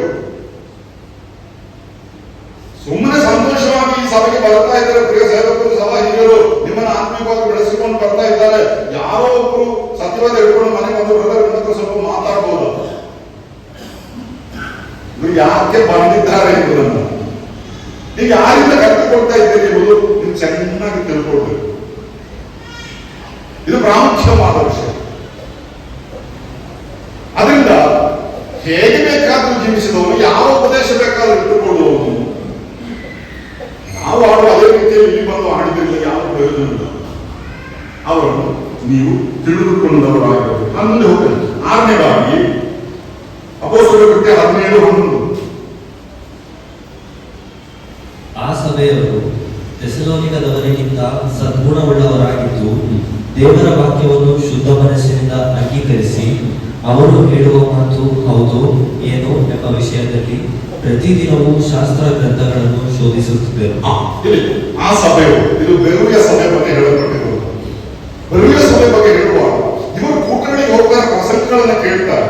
ಆದರೆ ಪ್ರಸಂಗ ಮಾಡಿದ ದೊಡ್ಡ ಪ್ರಸಂಗಿಗಳು, ಬಹುನಂದ ವ್ಯಕ್ತಿಗಳು, ಸಾಧಾರಣ ಪ್ರಸಂಗಿಗಳಲ್ಲ. ಇದೆಲ್ಲ ಕೇಳಿಸ್ಕೊಂಡು ಅವರು ಹೇಳಿದ್ರೆ ಕರೆಕ್ಟ್ ಕಾಣಿಸಿಲ್ಲ. ಅವರು ಯಾರೇ ಆಗಲಿ, ಎಷ್ಟು ದೊಡ್ಡ ಪ್ರಸಂಗಿ ಆಗಲಿ, ಮನೆಗೆ ಬಂದು ಧರ್ಮಶಾಸ್ತ್ರವನ್ನು ಪರೀಕ್ಷಿಸ್ತಾರೆ. ಅವರು ಹೇಳಿದ್ದು ಇದರಲ್ಲಿ ಬರುತ್ತಿರುವುದು ಸೇಮ್ ಎಂಬುದಾಗಿ. ಆದ್ರೆ ಮಾತ್ರ ಅಂಗೀಕರಿಸಿಕೊಂಡು ಸುಮ್ಮನೆ ದೋಷ ಹೇಳಿದ್ರಲ್ಲಿ ಯಾವುದನ್ನು ಸ್ವೀಕರಿಸಿಕೊಳ್ಬೇಡಿ. ನಾನು ಮನುಷ್ಯನ ಮಾಡಿ ತಪ್ಪದು, ಯಾವ ಪ್ರಸಂಗ ಬಂದರು ಬೇಡ. ಅದನ್ನು ಸತ್ಯವೇದದೊಂದಿಗೆ ಹೋಲಿಸಿ ನೋಡಿ ಆಮೇಲೆ ಅದನ್ನ ನಮ್ಮ ಹೃದಯಕ್ಕೆ ಅಳವಡಿಸಿಕೊಳ್ಳುವುದು. ವಾಕ್ಯಕ್ಕೆ ಅನುಗುಣವಲ್ಲದ ಯಾವ ವಿಷಯವನ್ನು ಹೇಳಿದ್ರು ಅದನ್ನು ನಾವು ಸ್ವೀಕರಿಸಬೇಕಾಗಿದೆ. ಅದು ವಾಕ್ಯವನ್ನ ಸಮಯ ಕಲಿಯುವಾಗ ಈ ರೀತಿ ಕಲಿಬೇಕು. ನನ್ನ ಸಮಯ ಮುಗಿದು ಕೊನೆಯದಾಗಿ ಒಂದು ವಿಷಯ ಹೇಳಿ ನಾನು ಮುಗಿಸುತ್ತೇನೆ. ತಿಮೋಥನಿಗೆ ಬರೆದ 1ನೇ ಪತ್ರಿಕೆ 2ನೇ ಅಧ್ಯಾಯ 11 ಮತ್ತು 12ನೇ ವಾಕ್ಯ. ಸ್ತ್ರೀಯರು ಮೌನವಾಗಿದ್ದು ಪೂರ್ಣ ವಿಧೇಯರಾಗಿ ಉಪದೇಶವನ್ನು ಕೇಳಬೇಕು. ಉಪದೇಶ ಮಾಡುವುದಕ್ಕಾಗಲಿ ಪುರುಷನ ಮೇಲೆ ಅಧಿಕಾರ ನಡೆಸುವುದಕ್ಕಾಗಲಿ ಸ್ತ್ರೀಯರಿಗೆ ನಾನು ಅಪ್ಪಣೆ ಕೊಡುವುದಿಲ್ಲ, ಅವರು ಮೌನವಾಗಿರಬೇಕು. ಸ್ತ್ರೀಯರ ಮೇಲೆ ನಮ್ಗೆ ಯಾರಿಗೂ ಯಾವುದೇ ಇರಿಸುವುದಿಲ್ಲ. ಕೆಲವರು ಹೇಳ್ತಾರೆ ಪೌರನು ಸ್ತ್ರೀ ವಿರೋಧಿ ಇರುವುದಾಗಿ. ಅಲ್ಲ, ಅದಕ್ಕೆ ಕಾರಣವಿದೆ. ದೇವರ ವಾಕ್ಯ ವ್ಯಕ್ತವಾಗಿ ಹೇಳಬಹುದು. ಆತ್ಮಿಕವಾದ ಕಾರಣಗಳೆಲ್ಲ ವಿವರಿಸಲಿ ಸಮಯ ಇದೆ. ನಮ್ಮ ಮುಂದಾಗಂದ್ರೆ ಅದನ್ನು ವಿವರಿಸ್ತೇನೆ. ಅದನ್ನು ಸಬ್ಜೆಕ್ಟ್ ಆಗಿ ಮಾಡ್ಕೊಳ್ತೇನೆ. ಆದ್ರೆ ಇಲ್ಲಿ ಹೇಳುವಂಥದ್ದು ಸ್ತ್ರೀಯರು ಮೌನವಾಗಿದ್ದು ಪೂರ್ಣ ವಿಧೇಯರಾಗಿ ಉಪದೇಶವನ್ನು ಕೇಳಬೇಕು. ಪುರುಷನ ಮೇಲೆ ಅಧಿಕಾರವನ್ನು ನಡೆಸುವುದಕ್ಕೆ ಅವರಿಗೆ ಅವಕಾಶವಿಲ್ಲ. ಅದು ಯಾಕೆ ನಮ್ಮ ಸಭೆಯಲ್ಲಿರುವ ಸ್ತ್ರೀಯರು ಮೌನವಾಗಿರಬೇಕು? ಅವ್ರಿಗೆ ಯಾಕೆ ಪ್ರಸಂಗ ಮಾಡಬಾರದು? ಅವರಿಗೆ ಗೊತ್ತಿಲ್ಲ ಎಂಬ ಕಾರಣವಿಲ್ಲ. ಹಂಗಿದ್ದು ಚೆನ್ನಾಗಿ ಪ್ರಸಂಗ ಮಾಡಲಿಕ್ಕೆ ಶಕ್ತರಾಗಬೇಕು ಇಲ್ಲ ಕಾರಣಗಳು. ಕೆಲವು ಸ್ತ್ರೀಯರು ಪ್ರಸಂಗ ಮಾಡೋದು ಆದ್ರೆ ಈ ವಾಕ್ಯ ಹೇಳುವಂಥದ್ದು ಅದಕ್ಕೆ ಕಾರಣವಿದೆ. ಅದನ್ನ ತಿಳ್ಕೊಳ್ಳಬೇಕು.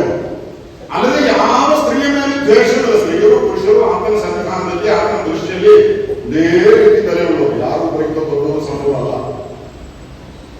ಆದ್ರೆ ವಾಕ್ಯಾಧಾರಿತವಾದ ಕೆಲವು ಕಾರಣಗಳು ಅದನ್ನು ವಿವರವಾಗಿ ಕಲಿತ ಮಾತ್ರ ಅರ್ಥವಾಗುತ್ತೆ.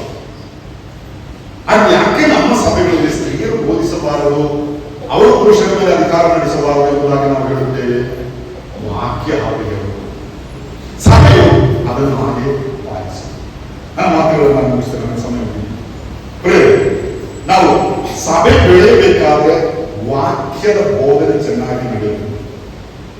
ವಾಕ್ಯವನ್ನು ಬೋಧಿಸುವವರು ಹೇಗೆ ಬೋಧಿಸಬೇಕು, ವಾಕ್ಯವನ್ನು ಕಲಿಯುವವರು ಹೇಗೆ ಕಲಿಯಬೇಕು, ಎರಡು ವಿಷಯಗಳನ್ನು ಸಂಕ್ಷಿಪ್ತವಾಗಿ ಅಪಾಯಿಂಟ್ಗಳನ್ನೆಲ್ಲ ನಾನು ಅದರ ಪ್ರಕಾರ ನಾವು ಮುಂದೆ ಹೋಗುವುದಾದರೆ ಕಾಲವನ್ನು ನೋಡಿದರೆ ಈಗಾಗಲೇ ನಾವು ಬೋಧಕರಾಗಿದ್ದೇವೆ ಎಂಬುದಾಗಿ ಆ ಹಂತಕ್ಕೆ ಕರ್ತವ್ಯ ಸಮಯವನ್ನು ನಡೆಸಲಿ. ನನ್ನ ನಾಮ